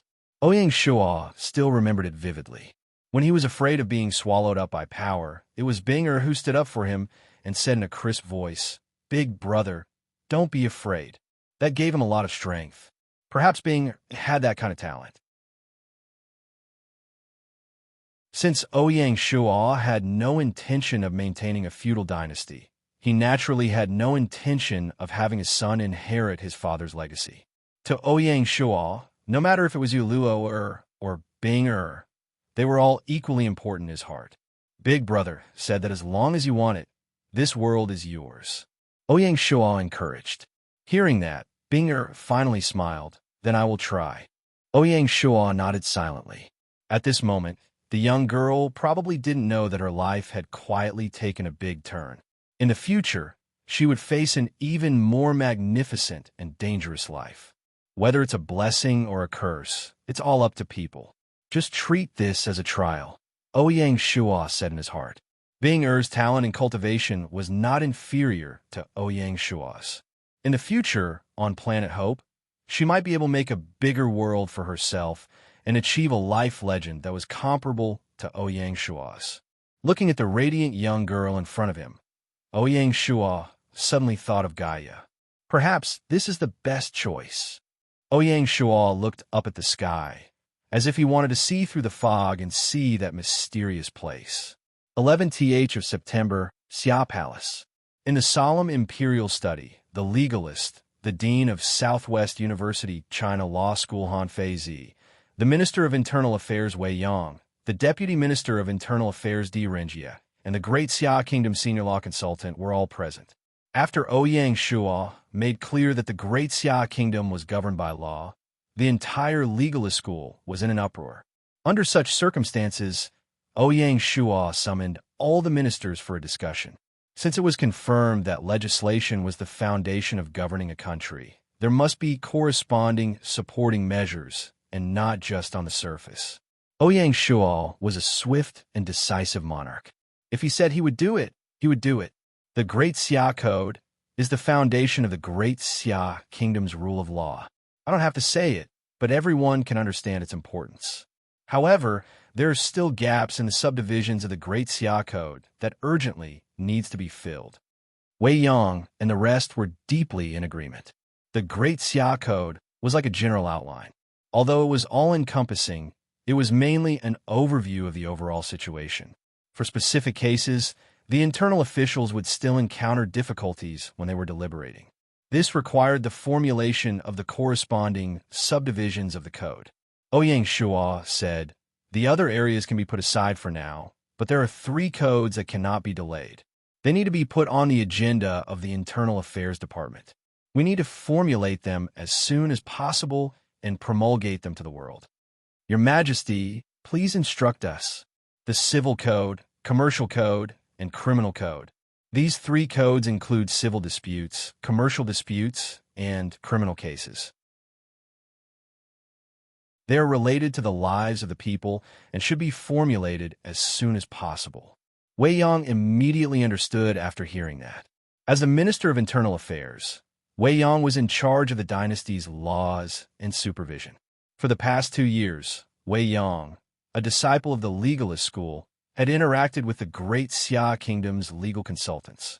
The formulation of the Great Xia Code was a successful case study for both parties. The current Wei Yang was no longer the Wei Yang of Qin Kingdom. He had adapted to the changes of the times and was well-versed in the field of law. If he was in the Federation, he could probably become a court official. Wei Yang's successful transformation could be seen as a microcosm of the transformation of an important official in Great Xia. Wei Yang already had a rough idea of how to construct the Great Xia Code system. However, since the king did not take the initiative to mention it, it was not appropriate for him to do so. The king's suggestion of the 3 Great Xia Code was exactly what Wei Yang had in mind. As he had done his research, Wei Yang was very confident. He said, "Your Majesty, please rest assured. Within 3 months, the Internal Affairs Department will be able to come up with a draft for your Majesty to consider." Ouyang Shuo nodded and smiled. Wei Yang was Wei Yang. Even though he was in a high position, he was still very spirited and resolute. He was also meticulous, open-minded, and impartial. It was no wonder that the officials of the dynasty were so afraid of this internal affairs minister. Even the iron-faced Bao Zheng, who was the head of the Internal Affairs Department's supervisory office, was extremely obedient in front of his superior, Wei Yang. "I shall wait and see then." Ouyang Shuo was also looking forward to the era of law in Great Xia.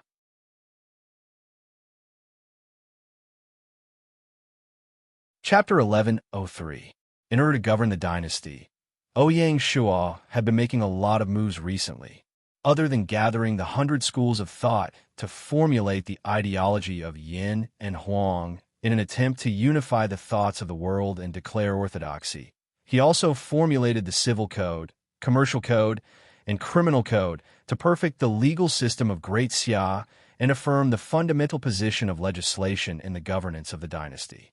The supervision system of Great Xia was divided into two parts. The two parts were the Mountain Sea Guard, which was responsible for intelligence in the Huaxia region, and the Black Snake Guard, which was responsible for intelligence in the overseas region. The two parts were the Censorate, which was responsible for the imperial court and the various supervisory offices, departments, of the internal affairs system. Both the Mountain Sea Guard and the Black Snake Guard had finally taken root and stabilized with the support of a large amount of funds. There was no need for any major changes. Therefore, Ouyang Shua mainly adjusted the Censorate. Previously, the supervisory office had been changed from a single line of leadership by the Censorate to a dual line of leadership by the Censorate. This strengthened the supervision and impeachment of officials at all levels. But this is far from enough. The Censorate was responsible for the imperial court and was responsible for the supervision of hundreds of officials. It only kept an eye on the imperial court and could only rely on the supervisory office to complete the supervision of the local yamen. It was unavoidably a little powerless. However, the imperial court and the officials in the capital were all top historical talents. On the contrary, in the process of integrating into Great Xia, the local yamen had reorganized many old officials. Some of them were good and bad, and they were heavily affected by corruption. What Ouyang Shua wanted to do was to make the censorate lower and achieve full coverage of the yamen at all levels. In the first year of the Tang dynasty, the censorate was changed to the left censorate, which was responsible for the supervision of the officials in the capital and the military. The right censorate was responsible for the local supervision. Later on, the left censorate could also supervise the local areas. Every year in spring and autumn, the two stations would send special envoys to inspect the prefectures and counties. Those sent in spring were called custom envoys, and those sent in autumn were called integrity envoys. In the first year of the Shenlong era, the censorate was changed to the left and right censorates. Ouyang Shua wanted to follow the Tang dynasty's practice, but with some improvements. After discussing with the cabinet, the censorate's adjustment plan came out very quickly. It mainly consisted of two aspects. First, the censorate would send imperial censors to the local yamen. The governor-general's yamen assigned an imperial censor. The prefectural governor's yamen assigned an imperial censor. The prefectural governor's yamen assigned an imperial censor, and the county yamen assigned an imperial censor on probation. The imperial censors at all levels could directly report to the higher ranks, and they were only responsible to the imperial censor of the previous rank. Secondly, establish an inspection system of the censorate. Great Xia would follow the old system of the Tang dynasty and send out special envoys to inspect the prefectures and counties of the world every spring and autumn. The envoy sent in spring would be known as the custom envoy, and the envoy sent in autumn would be known as the integrity inspector. This two-pronged approach greatly strengthened the supervision of the officials. In view of this, the imperial censorate would undergo a new round of expansion. Outstanding officials from the imperial court or local yamen will be transferred to the imperial censorate. Ouyang Shua had said earlier that the officials selected for the imperial censorate had to be of high quality. If you do well, you can also be promoted first. For a time, the imperial censorate became the most popular institution in the dynasty. All the officials flocked to it, thinking that as long as they could get a position in the imperial censorate, it would be equivalent to having a protective talisman plated with a layer of gold. It was the only way to be promoted.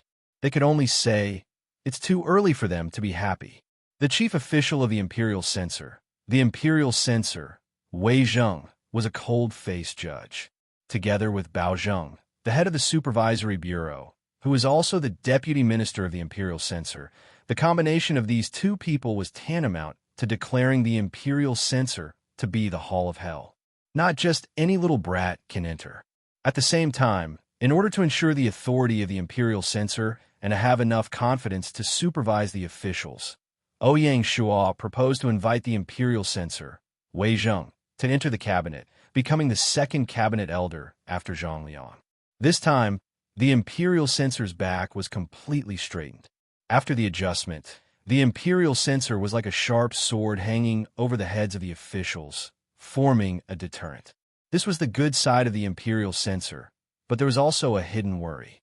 In history, whether it was the imperial censor or the imperial censorate of the Ming and Qing dynasties, there was a hidden danger. It was that the supervisory censor could easily become a weapon for the factions of the imperial court.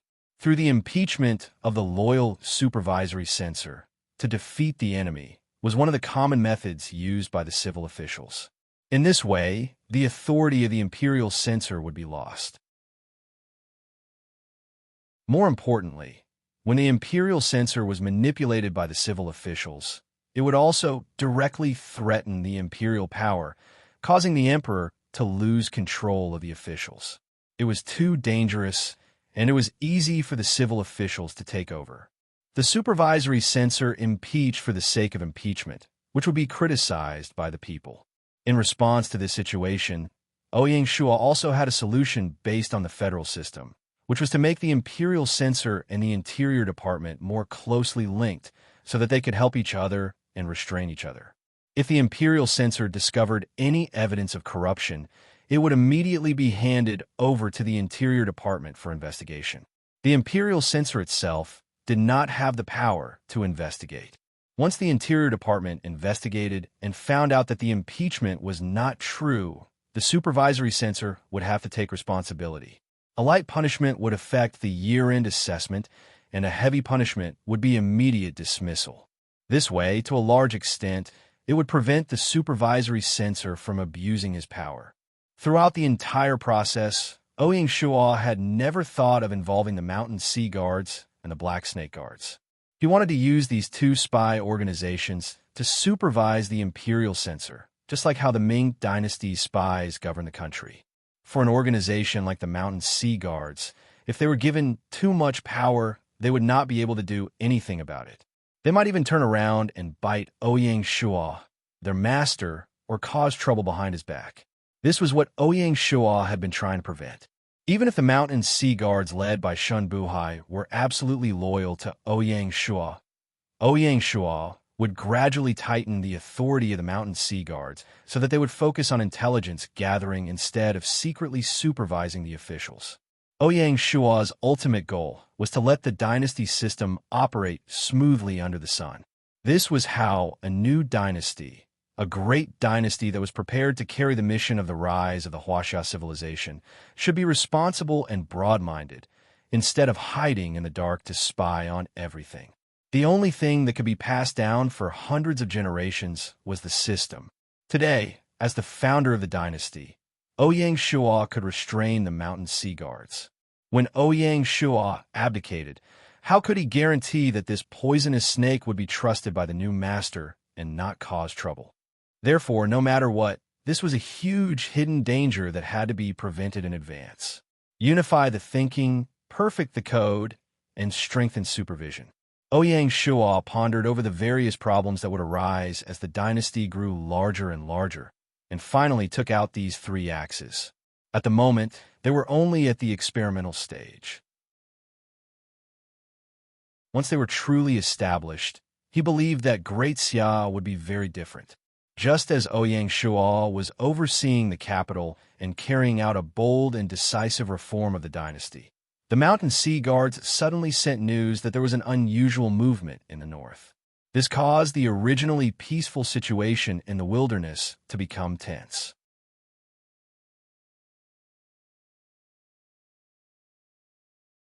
Chapter 1104.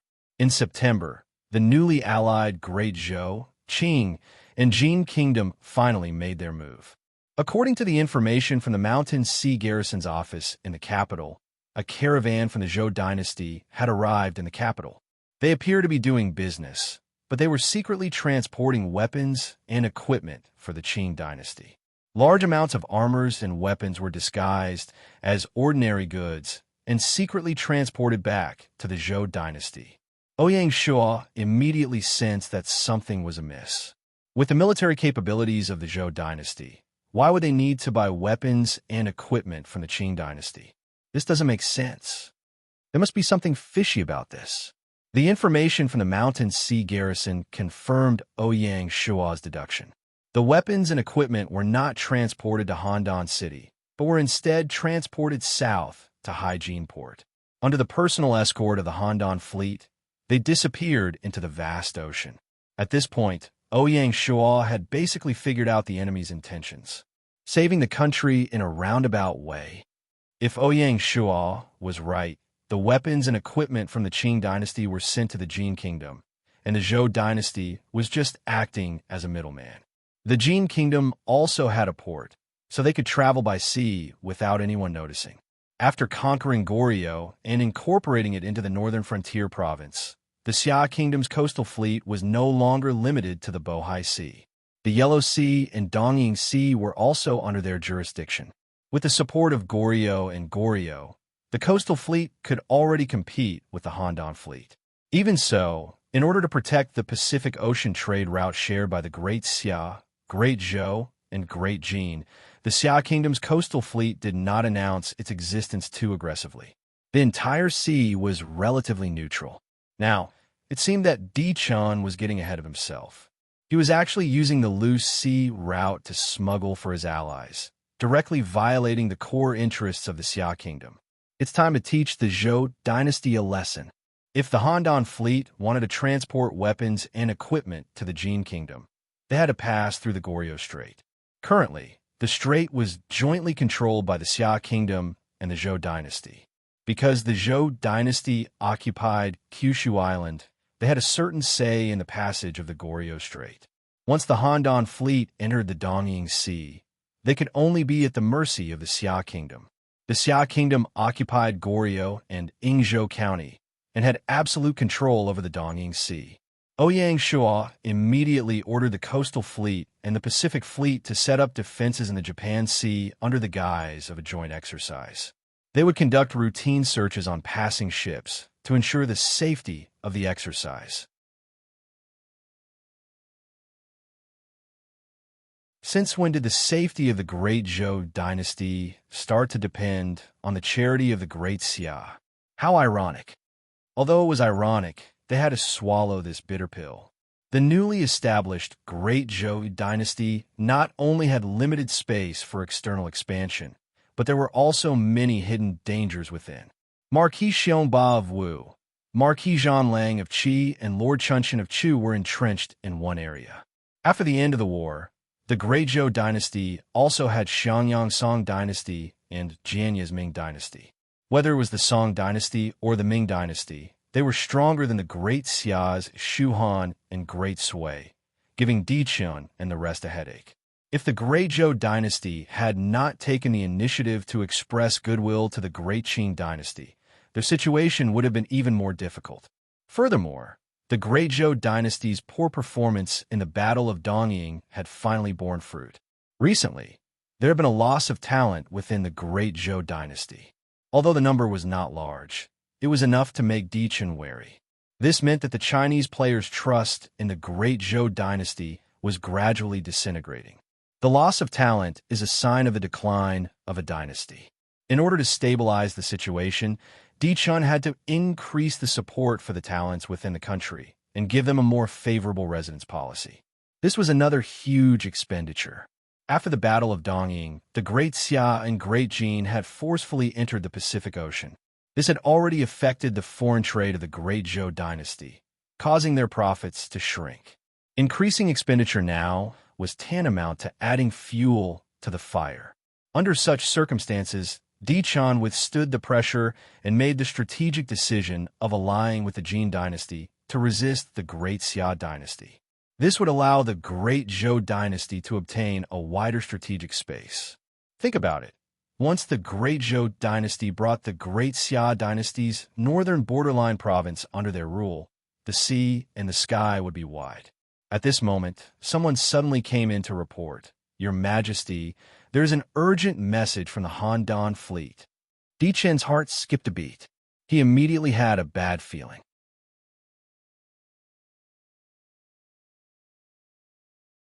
Chapter 1105. Peerless Elegance's worries had come true.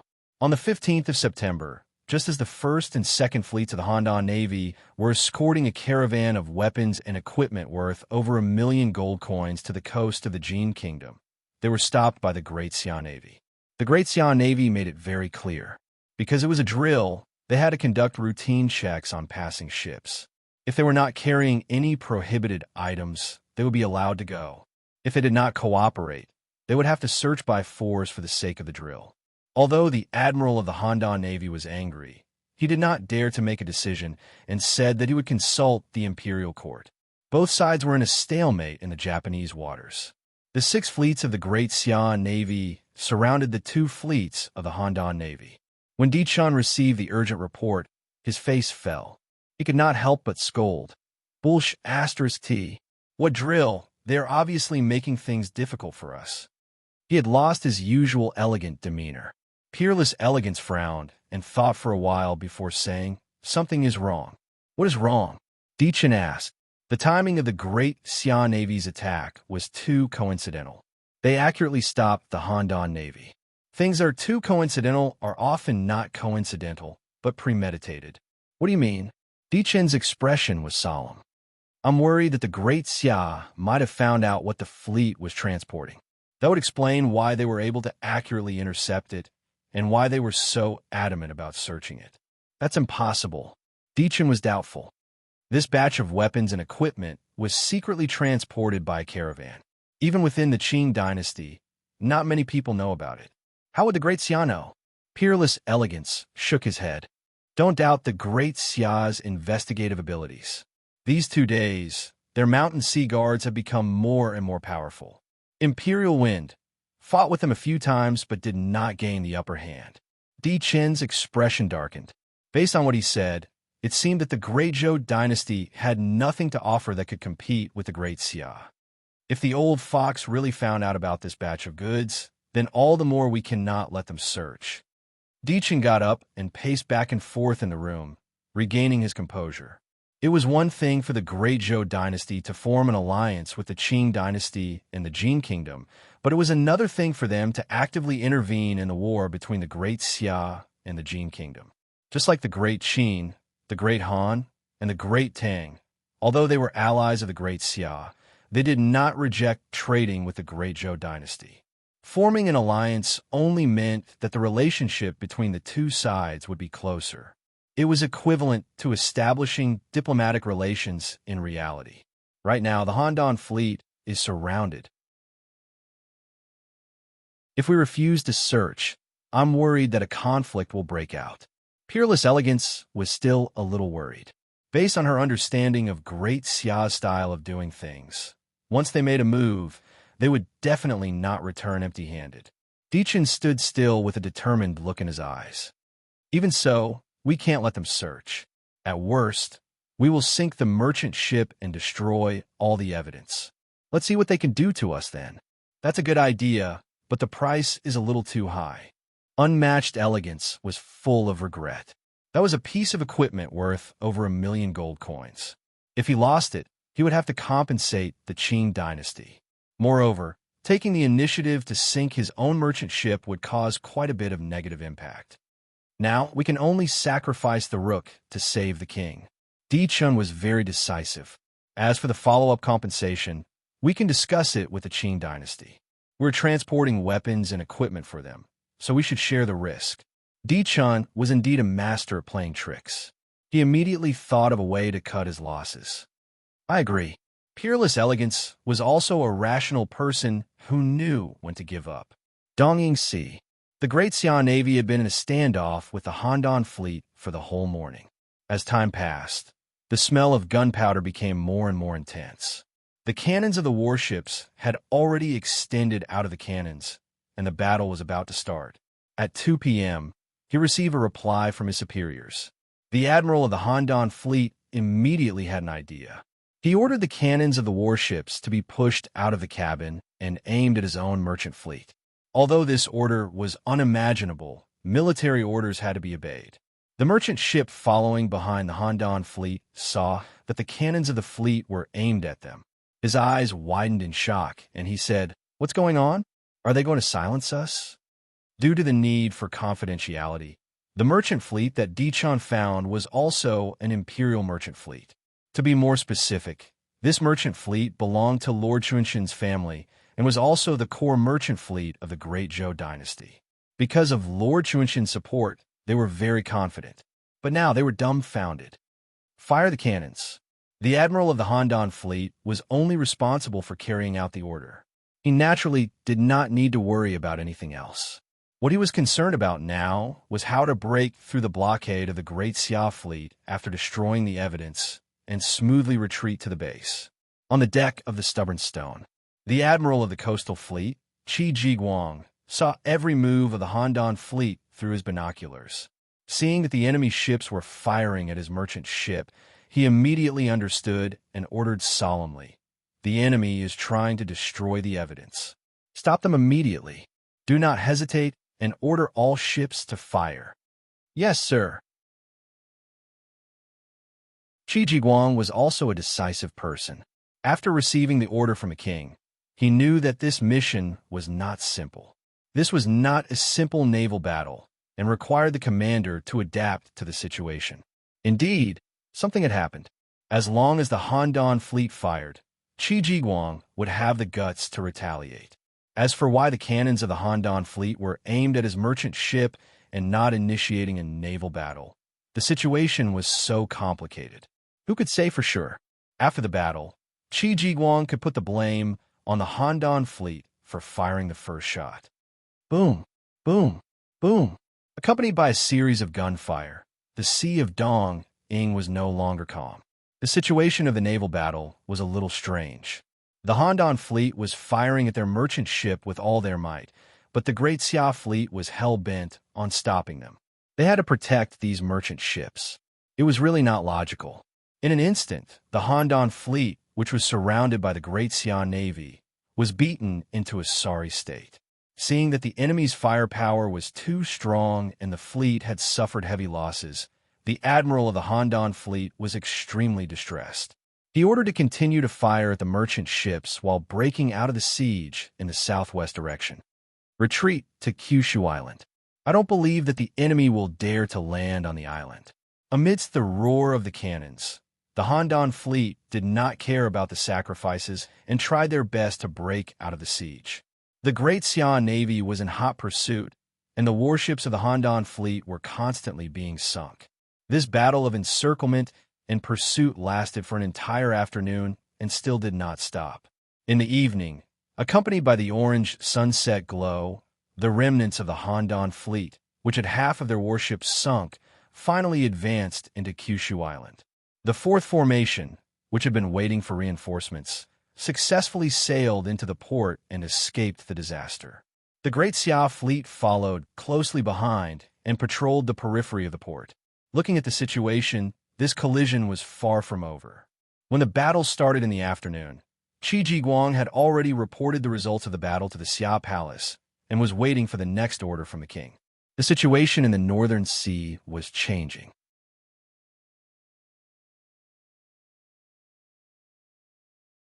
Chapter 1106. In the royal study of the Xia Palace. In a quiet room, Ouyang Shuo sat alone on a rosewood chair, reading through memorials. Wisps of green smoke floated from the incense burner beside him. Just a whiff of it was enough to invigorate one. This was the sapphire ambergris, specially made by medical sage Zhang Zhongjing. It could not only invigorate, but also aid in cultivation. Every gram of sapphire ambergris was worth thousands of gold and was a rare medicine. Only Ouyang Shuo could use it as an incense. As time passed, the thick stack of memorials decreased at a speed visible to the naked eye. Ever since his cultivation, Ouyang Shuo's eyes and ears had improved. His memory and comprehension had reached a new level. He could almost remember everything he saw and was full of energy. The problem of memorials that troubled the previous emperors was not a problem for Ouyang Shua. Every day, Ouyang Shua only needed to take 2 hours to finish reading the memorials. It was really amazing. When Ouyang Shua was reading memorials, no one was allowed to disturb him. At this moment, light footsteps could be heard from outside the door. The person seemed to be in a hurry, but did not dare to knock. He just paced back and forth. "Who's outside? Come in." With Ouyang Shua's sharp senses, he knew that there was an urgent message from the front lines. "Yes." The person outside the door gently pushed the door open. It was the captain of the Divine Martial Guards on duty. "Your Majesty, urgent report from the front lines." The squad leader took a step forward and handed a letter to Zhang Xian. Ouyang Shua nodded. "Put it down."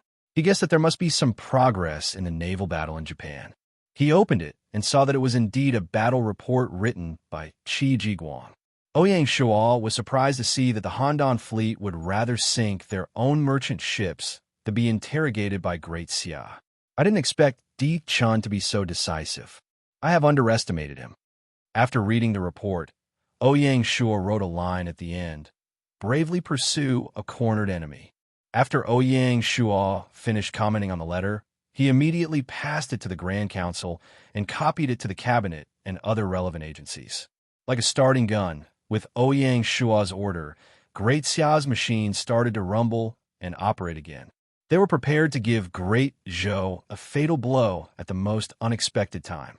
First, the Imperial Guards received the military order and immediately teleported to Edo City in Ingzhou Prefecture, gathering in the direction of Shikoku Island and Kyushu Island.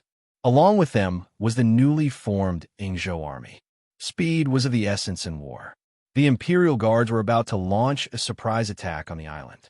Apart from military operations, Great Xia also had to win this battle of public opinion and occupy the moral high ground. The external publicity department of the Chamberlain of Dependencies was already prepared and immediately held a press conference. At the press conference, Violet made public the key evidence collected by the coastal fleet of Great Xia. It clearly pointed out that Great Zhou had already been involved in the dispute between Great Xia and the Jin Kingdom. This was tantamount to a declaration of war against Great Xia. In the afternoon, after the Great Zhou dynasty's Handan fleet opened fire, our coastal fleet and the Pacific fleet launched a determined counterattack. Both sides engaged in a fierce battle in Dongying's waters, Violet explained. This time, the public was in an uproar. Immediately, a reporter asked, "Will the battle between Great Xia and Great Zhou stop at this naval battle, or will it expand further and evolve into an all-out war?" This was what the Chinese players were most concerned about. Violet smiled and replied, "Great Xia's position is clear and firm. We will never initiate an internal strife within the Huaxia region. However, if Great Zhou takes the initiative to provoke us, Great Xia will not hesitate to fight." Tisk, Violet's unyielding attitude made the reporters present gasp. A storm was brewing. "Can you reveal in detail the next step of Great Xia's military plan?" someone asked. Violet didn't hide anything and replied, "Just now, the rest of the Great Zhou dynasty's Handan fleet has retreated to Kyushu Island. Accompanying them are the Jin Kingdom's liaison personnel and Great Qing's important personnel. In order to clarify the misunderstanding, Great Zhou must voluntarily hand over the relevant personnel and hand them over to Great Xia for interrogation before letting them go. Otherwise, both sides will have to meet on the battlefield."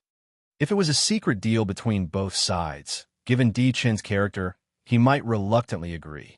Now that Great Xia had taken the initiative to announce the news to the public, if Di Chen still agreed, then he wouldn't be Di Chen. It was obvious that Great Xia wanted to meet on the battlefield with Great Zhou. In addition, we would like to take this opportunity to announce that in view of Great Zhou's disgraceful military actions in Dongying's waters, from today onwards, our fleet will be patrolling the waters of Dongying. Violet was basically saying that Great Zhou's fleet would be banned from entering and leaving the Dongying Sea in the future. Following that, there were a few more questions. Violet played the lead role in the entire press conference. He not only announced Great Xia's position, but also expressed their determination to take revenge. Their attitude was extremely unyielding. After the press conference, the news spread throughout the Huaxiao region and caused a lot of heated discussions. Why is there a storm in the Huaxiao region again? Han Dan's fleet took the initiative to open fire, while Great Xia's navy pursued them relentlessly. Who's in the right and who's in the wrong? A storm caused by a naval battle has caused the Huaxiao region to lose its peace. One mountain cannot accommodate two tigers. Great Qing's collusion with the Jin Kingdom is a disgrace to Huaxia. We support Great Xia's military actions. It's hard to explain. Is Great Zhou the most wronged? It wasn't just the players. All the major powers in the Huaxiao region were secretly observing the latest developments, especially the Qing dynasty and the Jin Kingdom, who were both involved in this matter. They frequently discussed and interacted with Great Zhou. The entire wilderness was bustling with activity once again. Handan City, the palace. They're going too far. Dichen flew into a rage after reading the news from Great Xia's press conference. Peerless Elegance immediately organized the Internet Water Army on the forum to clarify this matter. He said that Handan's fleet only fired at the merchant ships and not the Great Xia fleet. The one who initiated the war was Great Xia, not Great Zhou. The problem was that the Huaxia players didn't believe him at all. Firing at our own merchant ships? Do they think we're stupid? The players would only believe in their common sense and wouldn't pay attention to the facts at all. Moreover, Great Zhou's words were so unimaginable, especially since Great Zhou had been underestimated by the public after the battle in Dongying and the battle map. Even now, they still hadn't completely recovered. Naturally, the players didn't trust Great Zhou from the bottom of their hearts. On the contrary, Great Xia had shown the might of the Huaxiao region in the month of the National War. They were extremely popular for the Chinese players. Needless to say, everyone would definitely stand on Great Xia's side. Even if the Great Zhou Navy broke their mouths, it wouldn't help. Instead, it would only make things worse. Seeing this, Peerless Elegance could only accept his fate and swallow this bitter pill. Therefore, even though the hearts of the people were intangible, they could often affect the fate of a dynasty at crucial moments. The karma that Great Zhou had sowed had finally reaped today's results. Dichen had never been in such a sorry state before. Previously, they were the ones who took the initiative to smear Great Xia's name, and they often received miraculous results. Who would have thought that there would be a day when Great Xia would retaliate? The world has really changed. Dichen's face was gloomy. You're tuning in to the Warrior Lore YouTube channel. Don't forget to subscribe and join us on this journey to catch the most captivating stories.